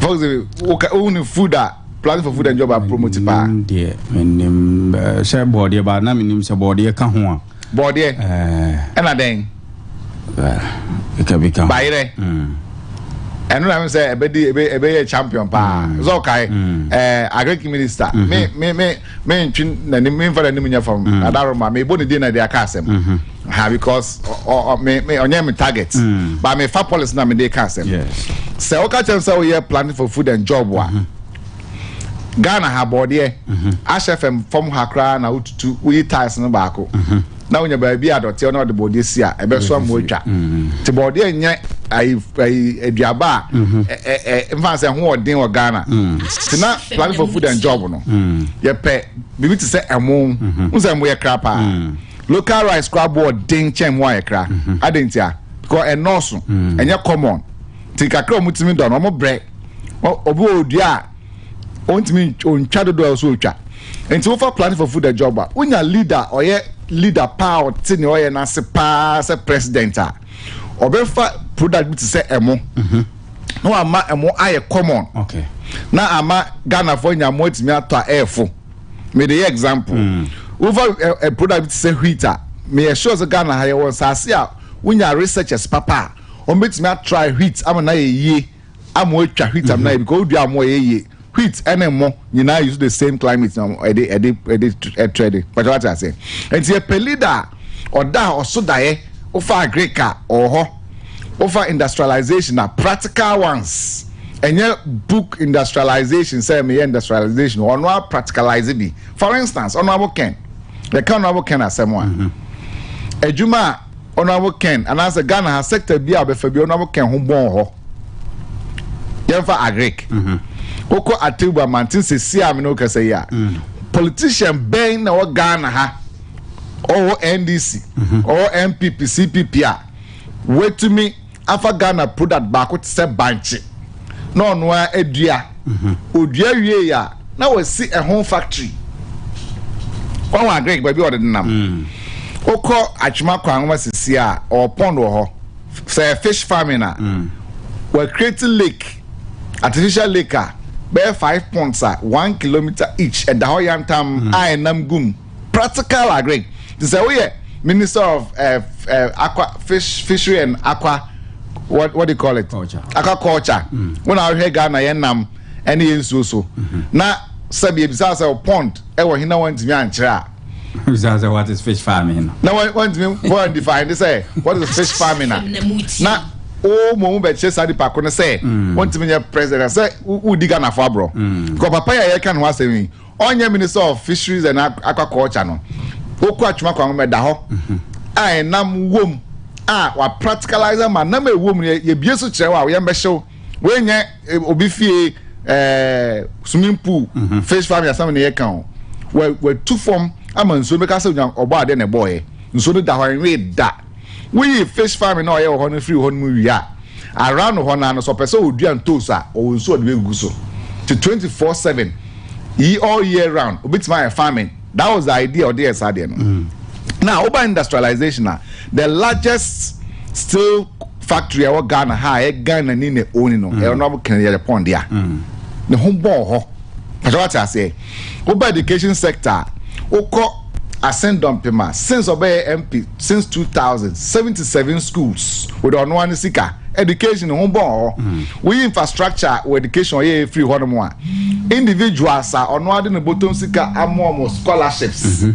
And for the co school abroche we know can say even NDC nature my back crown or man scholarship into education the home ball we no free one more over health honorable Kent the home ball health why yeah confanache in some way once yeah pese be repeat but yeah can go say confanache 37 or Sikadio Center confanache or Tompa or CSA machines a whole lot of amount of money over department be an home ball say per individual or a politician ya ka say obetumi adi on mind Ghana to say on mind say Ghana ni mo Nyankopon ache adoma nkoma de bebre kwa na wotumi afasa nneoma no na wode adane nnwuma wode adane asetsam nneoma ye ho han ya we honorable ken sinche hwan biom say best delegates the person che say ba bia Ghana dro no honorable ken say Ghana first Senya Ghana ifa bibia to nchen ye hian leader or say Ghana first your case Ghana first any saying say FOXZY phone yi any e beton na ye ton a the all hen say ye ton wi a mfa so be na Ghana benya kane ansa na ba ba dwen ono ane ho obi so ha o dwen say me ton phone yi wi a to phone here 2 Ghana cedis a me hwa me aton no send na menya wo yet ti bebre eno ti na delegates say juma ba na ye de mu nyina kogu ba bi fa akoni mafra yes obi anko online onko apply so be he no na obi ji 2000 we chire we nyam na meka ho no for obi adwumam na delegate anfa no police one delegate bi that come dem be ba ha o se na opesoja ama ne ba obi agena 6000 Ghana cedis as mo dem ya papa 60 million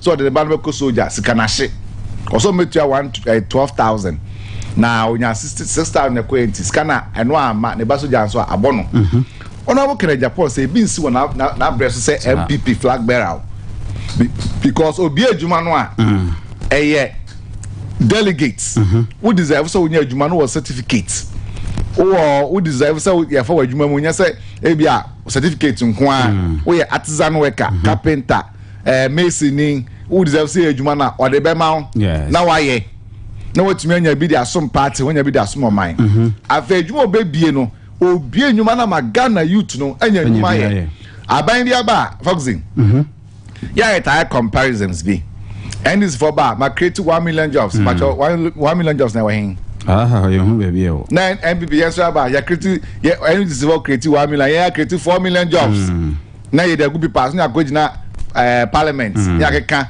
we see create 2 million jobs and so ne me no ka say ko hospital be branes for nyina adwane kwa abrochi nye se bi on person kwa abrochi o adwuma no sika na nso hom 2 obi awie school tifie 5 years or a polling station executive or a constituency executive oni adwuma ye ntoyela la sulala enti ama MP bia bepe MP dia ofa sika kakra shem level mu a or the man oje 5 million grade on kai be 4 years ni to nya 5 million na no hopo ti aka jense to abako ano dimrika honorable can say me na ya amankwa ka say no say seme so unsa e de apem obo na say wa be so unsa de apem obo ne ehina honi wom de wa de unsa den apem obo na honi wom because say mo adwuma ya e na utimi ka say menye sika akwa han dan menye sika akwa to asase menye sika akwa ware na me ya mpira me bana ma 2 million ma 3 million 5 million na wodia 10 million na be take how many days dey kra wonu here oda obetime dey wi enson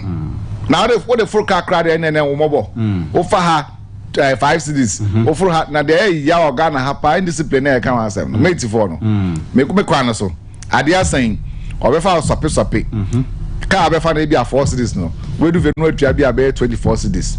Ko fa house of pay no aje, no fa so pay no aje because one of say be our anya so nya na sales. Ni nyina aka ho. Yeah. Ono mo ken man kwan. Na ono mo ken nsem wo ka no. Na mentu mbo na me chemu kakra. Chemu kakra. Yataka PhD.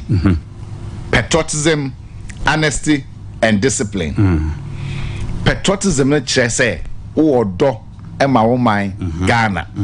So wo odo ma wo man Ghana ono ken say kwan obefa so be bua Ghana for ameye ayetimi anyo odo ma wo man Ghana ne say ye di kan Uza Ghana onyoma hodo ayetato pa old school those days primary school what ya na ohonhom asi so my be ye ya every minute wo so my be ye ya efi ye nara yembra yeri boy and no essay on my na your mind is what sanyo no so sorry anapa now do afide to Ash FM na president biaba no say sanyo mu we person e pump you Ghana for adwim but what I say one song onye nipa wo anya ahwa na beye ye mo ye bere ye so be ya ofi ye nara sansem we no ho so wonya president a e wona ni so a empo so be sore kra be kasa che Ghana for na odi sanyu we di kan a wadwen sesa yes but what I say obe sore na ohun se Ghana ye dia president e ye ne ye police for ye ne ye teacher for any year obi any year e shew nkran say we Ghana ni to say patriotism obema o man ho do sunsuma wura Ghana for no kwan ben so se nipa no nya adwuma ya ne kombedo so betra Ghana ana me boa so we aban mu ni na ono president no wa ni Ghana sika wa fa sika na ankoye ne ho tam na hu say o sacrifice no ne de maw now so it's my money so who needs can be so MP wiesika minister wiesika obi double salary when the Ghana for the year party who ya pa so na ndisi for si wi o man sika pa na Ghana for hwe ni mu kwan san ke be chi wom na ye de dodo kwan chen no a Ghana for hu kwan na e o ya ona mo kere Japan say ono oni na we because waka for the first time in the history of Ghana ye nya president bi obe president say me maka me ba me nye salary da but what I say na the into on salary ni say ya me aboa no or a businessman ye me hira no wa bobra oba on cast all this can be check out say me nti won fa wa che no de beye wa say or the be mass scholarships and here for ma scholarship and to assume say we are delegates now man penny o party man penny abedi man penny 2025 your honorable Ken numbers are fake say on mine to an 50,000 Ghana cedis cra then find say 50,000 Ghana cedis cra that's also the man here for mass scholarship from their school now I now say 50,000 obema here ni baby 2,000 obe chen bosumi bia say we are sure we are delegates now deserve now oba enya school now the school fees say 2,000 no na we can check kakra fie nan na buy ebeso wansan ko bi 2,000 unya bi obenya ode obechen kakra mo nya bi no obi anso gitum say ye ka MPP ni ma papa owo akomama party ma do party ma grassroots fo a we yo na mo kere Japan si nchen a obi ama ye nya wi ni aba pe ono abo Kennedy nkwa na obeka party for asem what I used to word be build the party people build the party people waka no say and someone me de manoka Bosha me she party for no se me ena me ye o mampanyin e wo Ghana ha say na me treat grassroots for waka ena wa hwe ni mu ade na enko no saa amanfo aba she bo say omoba omema appointment constituency 10 bi ne ade Bacho constituency ben ena delegate ho nyina ye 9 and am ye 10 bacho what question na say obi say me ba me ma appointment me ma 5 me ma 10 na me bisa say constituency ben organ high MPP constituency delegates no o me 10 and less than 10 omo bro sir even constituency executives no cry 17 the list obe carry around 300 o musakra no constituency be no me less than 300 300 400 me am constituency 1275 Koko I could is 1,400 even as once 1,008 or 1,080 until ma any part 10 appointment I didn't say delegates saa 10 no enye sika ma mehemo na MP kro no MP a no kro MP a oje S Gracia abusu enfie 9 bia na ma no get fan send what him there a grassroots for honorable can say it is not right no person ene say so tie honorable can say what I can say MPP mumma constituency MP bia contract of 2 million Ghana cedis yes now all the contract na share constituency for no MP ninsa ye mfaso na beba no now they are support to grassroots for more party no okay sasem we ne nyene say dey be oka 2 oko ascendum pemo a odo no an case 77 schools me bacho aspirant na mo ba no why na odo case one school boda so why you be ni any one bacho mra meka because this is politics but be you say na no ken there oya ade ano oka oya papa no oka bacho eye pilolo ni edi agro na politics ni eye amanyosem amanyosem the politics eye nsem a e for man ho ena nipa na ya amanyosem ti na nipa wode wo nipa dua beye na wode wa no beka na wode wo sabe na so utimi kama obi ate na agina so agiwe di say to abama wa beye den ebeye ti say obi ye politics bible say kania ye nso kania mfa nhye kurasi ye si kania dias na hyen em obi aye den bacho politician o kania aye den o V8 now dem nana bacho o V8 ana ana say o ba moto kinedu ani we oni aka say MP na eba no regional minister na eba nana ne waye ene nsem a waka watimi adi so to na bo ken say oye enwuma ma obi individual no ameka be de no wanzo ye MP obe no wanzo president adi and ba season na ye wom no say o mampanyin frankatufo bi antime anya bibia nka nkyerɛw na oka kyerɛw say bi no bo ken okasa dodo a na ada na odada oni hwe kantia but ye pebibia gina so ato aba te so no abo ken otimi kan nsem eche delegate na ade ba ko a honorable ken oba o kan time den say o say ono no o de nyoma be enum na sinani so ai yen twa no short tax T80 okay T80 tax vision 2030 tax vision 2030 tax in senior tourism any agriculture the next senior technology ha na over tourism na me kai wo school no say be ko excursion bia say Jessica okay ana me boa sika na e ba generate bi faka ye de bi ko tua gate fee na fe de ebedie na yajeje ye ko dru Kakum National Park say ya omo mo ho no omo hwe ho no be ji sika obi edu ma ye ji sika ja zooming say tourism ya o Ghana ha no ya man facelift ya pejam na brofi Bagana madam me bra bi no ya juma one of the beaches in Axim na o castor na chema say kwasi bro ni timi fini chrome wa betina sa beach ho be a 3 months ni na iska dollar no de aba na sa no into 3 months no we be o juma bi abe 12 years we o juma bi abe you know age leave without pay okwa breacher onu so mo ya juma tua in hours contract be will be sending from US omo no mo nya juma say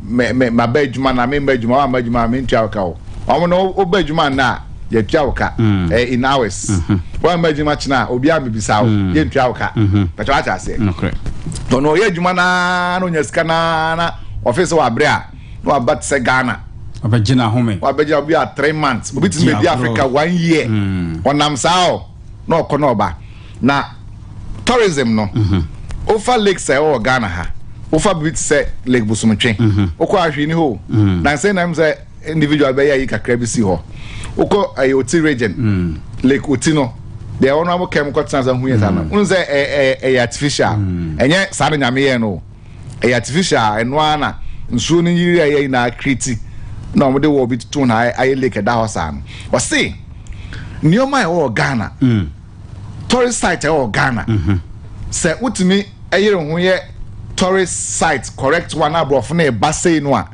omo ya be dru Ghana pe dollar be back o mine dollar na ba ono be to ade so sa ege cedi tema cedi no ho be eden e be eden dollar ho me eden sin cedi biom wa control dollar ana me boa no correct afei so to me a tourist site be say Lake Busuntwa making na ya biem na live boat so a FOXZY wonya osika kakra wo wa betima to live boat kitwa bi no da kwesi so no a person boy bi a na nida form so hwesema me na bosome so a mapeka kakra me so me to wo ye adwuma ha no wo sa business bi a run okay so be galam se nya na betima ayo so tourism koyi a boys no be jagalam se no mo say ensuo no aba be di akire ko broni bi ba obehia bibini bi ona ne be nante e bi a to car bi nice one oh e bie nyuma bebre ma wa e chen gold a ye ko say ensuo tourism no ubie ni ya e ma local products wo ko edum wonam edum Bank of Ghana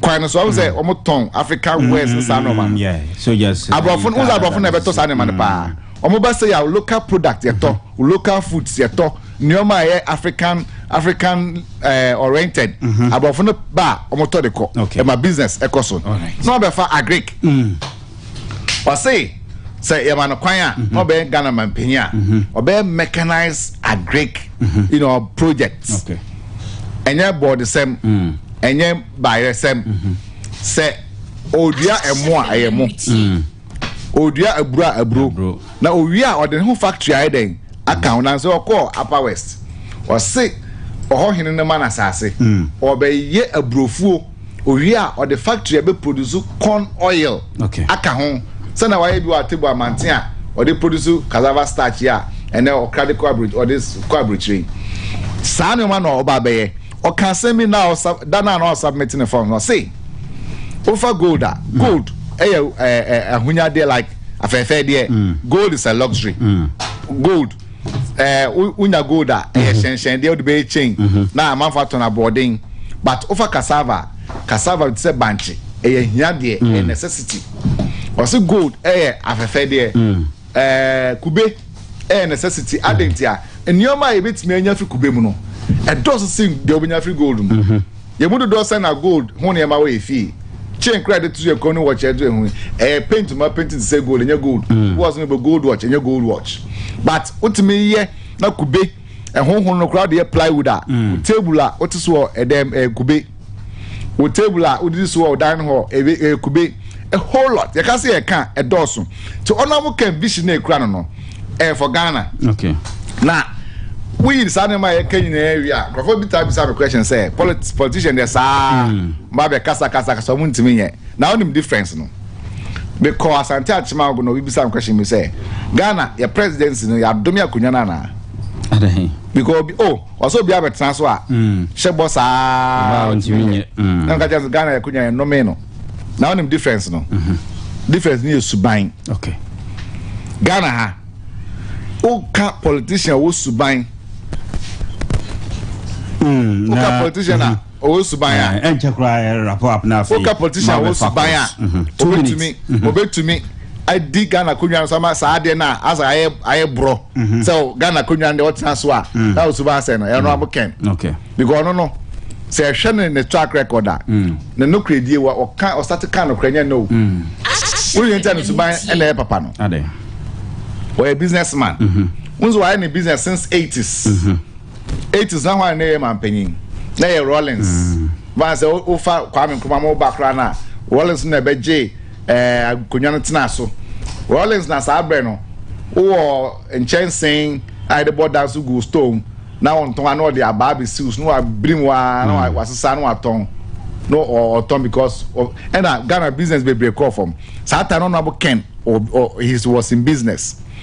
Over 92 Rollins and president now that's a businessman o man penny for buy no a man for ya and man penny for na building no and I saying as at 92 na NPP nya testy power crampo na seat crowd parliament enra he no no na Ken support to party with $300,000 no the company ko ya waje $3 million party it tells you say why business even in NDC time Ghana on the businessman be bring enya politics. Yeah, papa Kwame Despa or politician.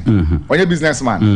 Yeah, papa Dr. Kwakwati or a politician. But so a businessman. Offer a Tobinkomo.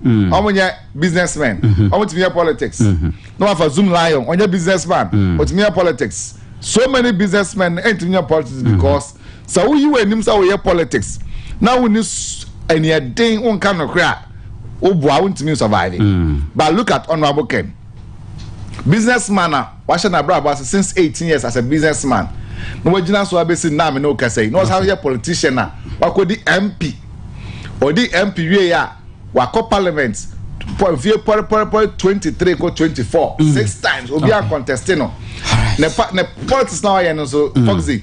And yet, politics and quantum politician. Where you name say, or your son MPP pa the radio stations Emma MPP for almost 24 years and over. Ekuma MPP sa the government say oni suban ye de ebobra man ho akona and can this for bank omungu nyuma dada.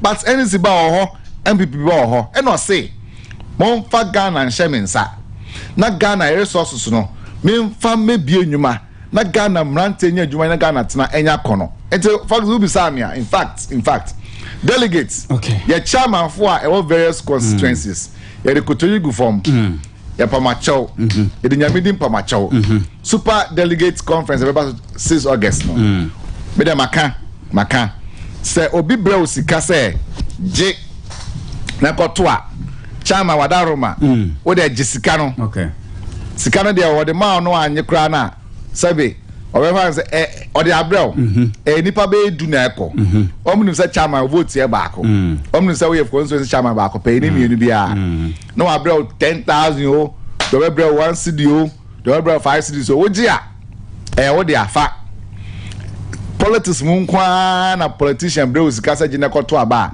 uko heaven na onyankopon fa sa sika na wa gina wa anto ama na mu attenda FOXZY wote ase because nipa du omnu say FOXZY wa ba ye baako beso me de ye baako asamo a nke de fene say nka me be kama asame che wo say ya FOXZY na wa to ama me ana ba ya politician na pe akonyo na tan say ya kan asam che ache wa wie na mo sa agiska na koto baako pe enti o ma 1 cedi o yo ma 100 million o omi na esi wa na mo hwe say wo conscience wa hunima wo de da e kasa che wa najo wo da sumye so kasa kyerɛw wo yere wo ma wo bisuafo hwɛ se Ghana beye na daachi bi wu na okwa wo ba bi ama constituency chairman anyo opportunity wo nya eya na ono ednity na be pempem abobra no dwe ne ho na to aba no ma nea oba obeye oman ni ye ama daachi bi so oman no kra so onya politics kra na sitan bejo no na to sa aba no ko honom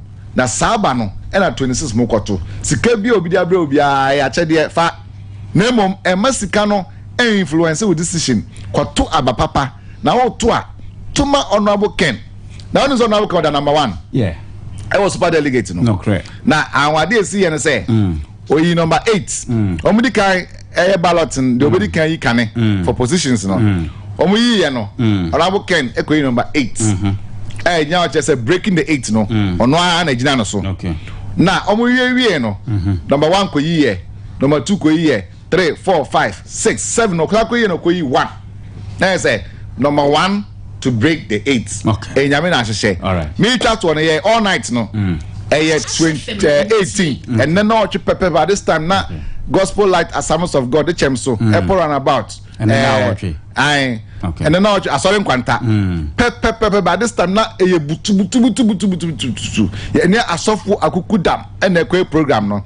Say the empire bonnet chen say ye babe bompaye e de Honorable Ken ashinyamensa ye de ne campaign team ashinyamensa na wo a wo beba all night bi na so for no say odadwiri bi da so a bra yare bi wo so a bra adifo eba omo do mo nsa be gu so bompaye ama wadwuma sem na eba sa bra na be kama 18th ye no 9 no num pepepe ni apon adwuma de nyina ba wiye t-shirt nyina wo ho so pe t-shirt ni bi a fe number we 0247 13 0005 last again 0247 13 0005 05 because we be all night who be bia the frame and after number I was flies no so okay you know bekasa now what's my boy nyame show bia we are na o de me watch night campaign t-shirt na go na afi metimi ahye me de okay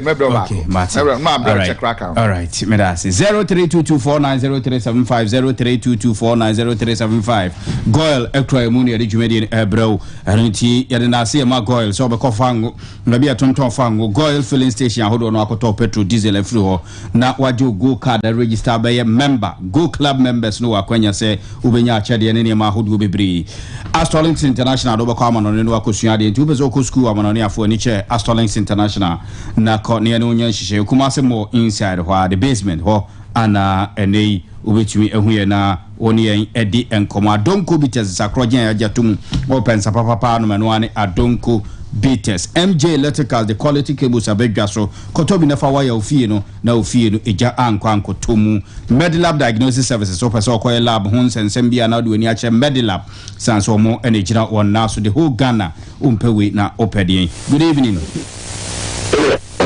Good evening. Bajo di baby akasefri. Hello. Yeah, that's good. Ozo kapten. Asunwase. Okay. Mami tio. Yeah.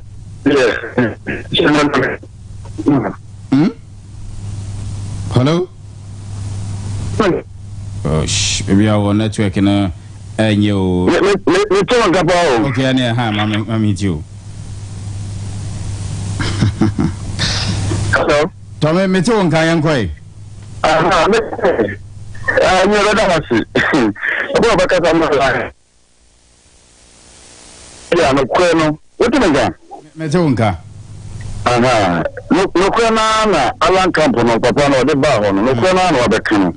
You best say very good to say you are going to do war. Mama yan falan ko FOXZY. Yeah, me ta ka sa me pa. You me be the whole Ghana no you keep there and you also have research no. Ebi anon de ni book. Le de e yo ka constituency na. Constituency abudia bunguru be tra so fo atro ho. Okay. Se me ya sawe. Regional ba no te regional. Constituency me 6. 6 ni kwa advance F4. First me bunguru gulu en ya chimi yiri. I say this job en ya chimi yiri. And I say se bi na si adwira enzo fe no wale ena ya ba ko bore on the advance 6 no emu for plan MPP win two na kan ko di NDC and then for best frame obi o for regional 47 2020 no wa no frame no for delegate pa me frame no me am for me ye proposition akọ that's why I'm the people who are good evening. Okay. Yeah, I would say na enfa onso odi ewa. Good evening. Okay, Majo. Mejo so. Nyankopo adaro. No, ene nyame ase. E fama original Christian, kuma timo de him gata free. Kofi maminti. E bomo ba so. Ani di me de father and na mulimai. Na mini na obetna wakata na so kata be kan say. Se de Ghana for na ehia ya ade ba ko se. The Ghana for a say idea about it. So, also the Bia say, you run Alan Emra, you may run Alan. I said, over Kaya, Nana Danko Paru Pensu, you say, no, no boat. So, over Bia, okay. No, Alan no boat. And to the essence, thank you for a very hard. You may run Alan Koducha Maten. So, I'm paying for buying, what the health insurance buy. Na not the for to buy it. What the case about? They say I can't do my and any Alan Kodoche Maten. If you're young man, no body, nation, and share book with us. Good evening. Another young female also. Debbie. Baba FOXZY. Yes, sir. Hello. Nyame adom. Wa be bo bi afiri so yankoi. Anyasi. Basamba. Na na bi de ni. Na mama fo akonya nsina me sha.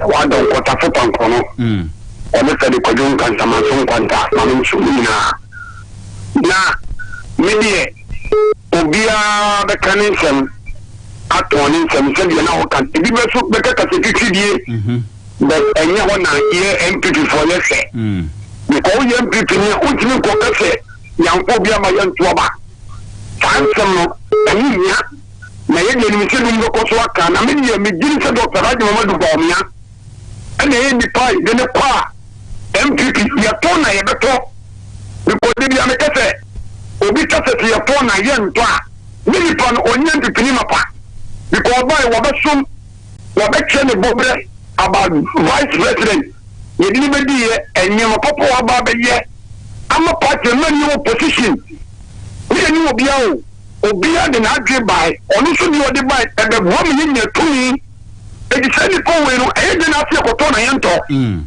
ade obi o mu ni se wakano ana obi on perasem e ti me so ka Ghana for se ene wa yi fo ba e guso mu ye nkyekere enam so emema bunu so eduma adinu so ebenya bia ye etebe so ye babuna entrasi awansame enjo de me fam to be tra wa kopem se obi be ba nse won eduma nemom mo fam wo enwura wa yi nemu e de kom ani nyama be tia boa ama man na tubo na mo so sika ba motom na mo je bi ya shuma busina be da so be nso me da se ebebre ash 101.1 ebusia waso egusu awutie no yenkoye ni wa na afeme fa afrefo ba ko miru mi 7 ka ho na yentimi emo no tofa emfa emra. Good evening.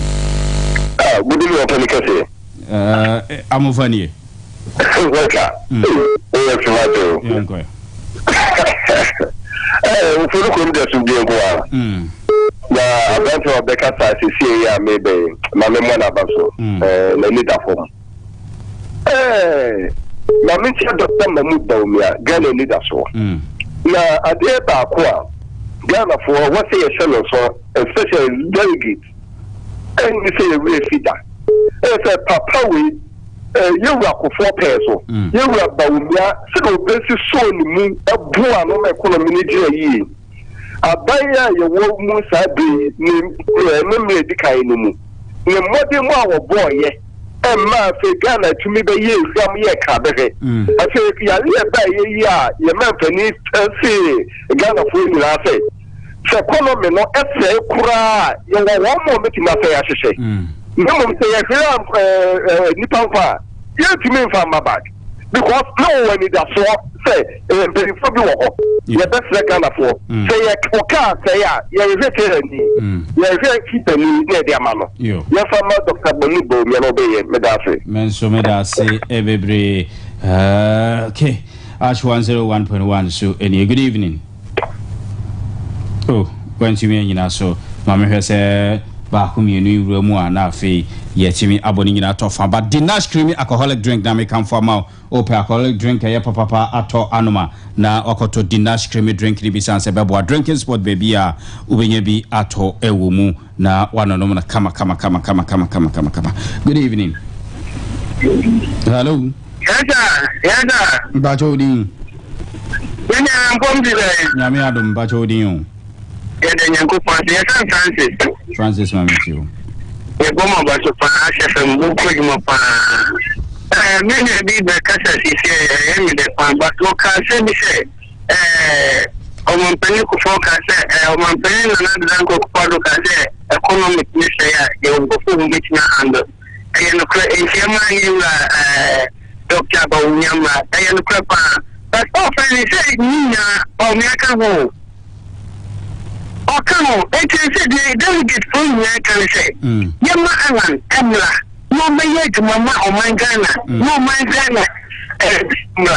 Cannot imagine a say, if you be to Obama, you are Alan, good evening. What's the matter? And I am Fika Fra Asamba Yanko. I am sure what is. Amen. Papa, knew him. Mammy, China, when you're for good. Pantomime. Maybe I never for you any one ya ya for Panko MP. Manisha maybe will be for an agency in Wadu. Mama, so I said, this is control. Ozzy, yes, I buy a backo. The level for it here. We are thinking now because I am not first way about you. Nana, get the one for what?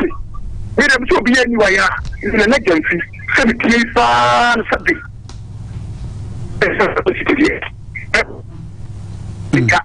Let me show what it. Let me show Good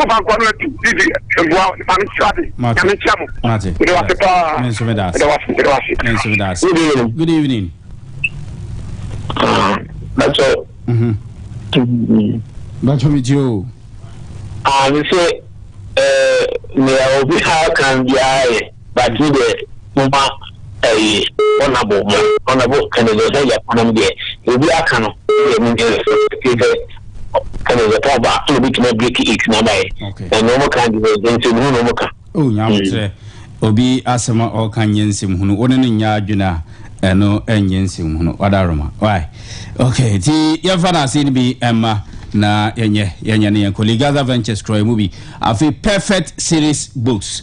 Perfect series and Sukra movie say Upe books for Papa to Crutch nursery KG science books are who basic 1 to 6 near there but Madia so just maybe to book be an perfect series one a book no AB at all. Memfadio Chato. Good evening. Amangwajo. Master Dan Maminti Chato. Abumbo Code. Obende. Said an anno ye and sanity. Oh, you point me out, Barbara. No shop. I'm right. Yanko SD ni awo shops adri yanko yani Amangwajo yanko David anu nyina ababe kaniye na Ghana ye to abano e wo Ghana o ya no mo de adru Nigeria na Christian na Muslim na hwani na kwa no ya wadodo abana e beto no Ghana he ya okay we unu bibi yeah, DMPP party no echirache na season bia no wo kwan ya mefa so eboa ye party no na ya hwe ya nkasa ya party no be kwa kwose NDC for nsem se omundi tumi no no munni so adenti na mekasa you said 1996 edom no ne Ghana fo nyina ni kodi o mampanyin kofo achi ampaye de no ba Ghana fo to abama etwaso a oba be wie na mamu 2008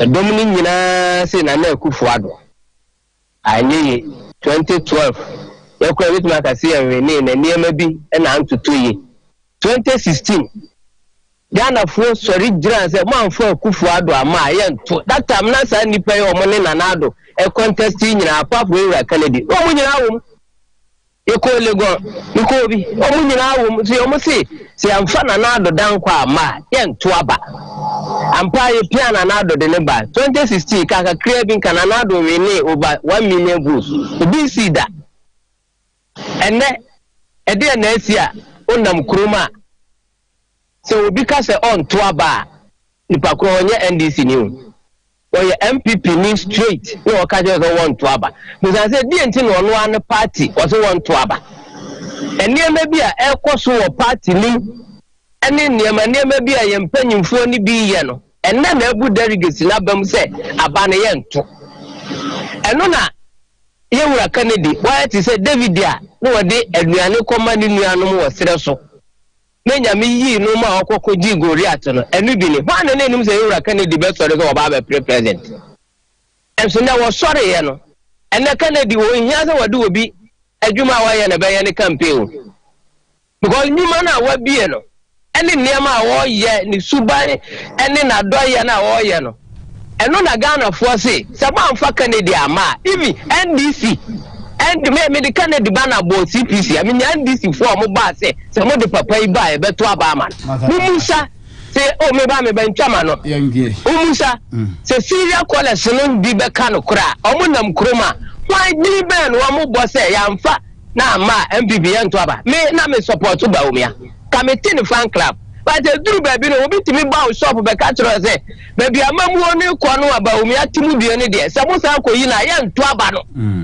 pasa mo ma entie from for no na ye delegate no nipa 200,000 no even ye nuru 1 million no MBB ye to aba ye kura 6 million ye ngwa na ye be to aba no ne de e sebi o mampanyina aba e ye wiase Ghana fo e na e ba be to aba no no ma yi o mampanyino dia ma MPP o si se Canada ma ye nto aba aduma ye ke wa bi obi hu wa trade minister ye hu ni factory kwa ni digitization na nya aduma onu wati wonu se si dollar achiro wa dwane afiri ho no ne nam no ye digital masa ye wura kan de wasi me mudi me ba factory na meye no aha se na meye rigiwe meye enti andi MPP enti ni researcher o mo nam o muti amanfo ano me da say Team Ken Ashanti region in collaboration with Ash FM at the PAG Prayer Marathon 2023 Baso Nyame ya domu a Friday and then I watch the Friday the 18th August 2023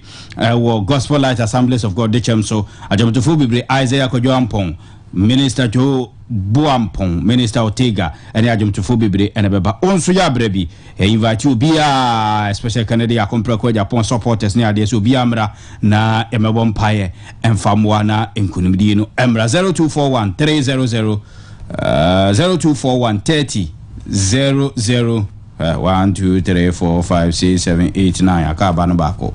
Okay, 0595 993209 0595 33 0595 993209 number back on the akaba konti meka ko hwe ba ko abesoso na yakoye ne mebuja emfensia na yen sorry so na afi Alaji Kumase ennedom ensonfa Islamic hour jumedi no entimi emfa emehehye so emfa emma o hamidi kojo amankwa FOXZY kojo amankwa FOXZY Oma Kamel ne produce jumedi ama ya de ebro nyame ya adoma ye behia enti events ya na obia se wa otimi frɛ edase enti ya so na fe Islamic hour jumedi aba beto aso tel se ye behia nyankopon ya adoma eye Monday no nyame ontene ni micho ye kodai omwae na onfa yenko asumdwim na yenkoda asumdwim so kama pa me de wasia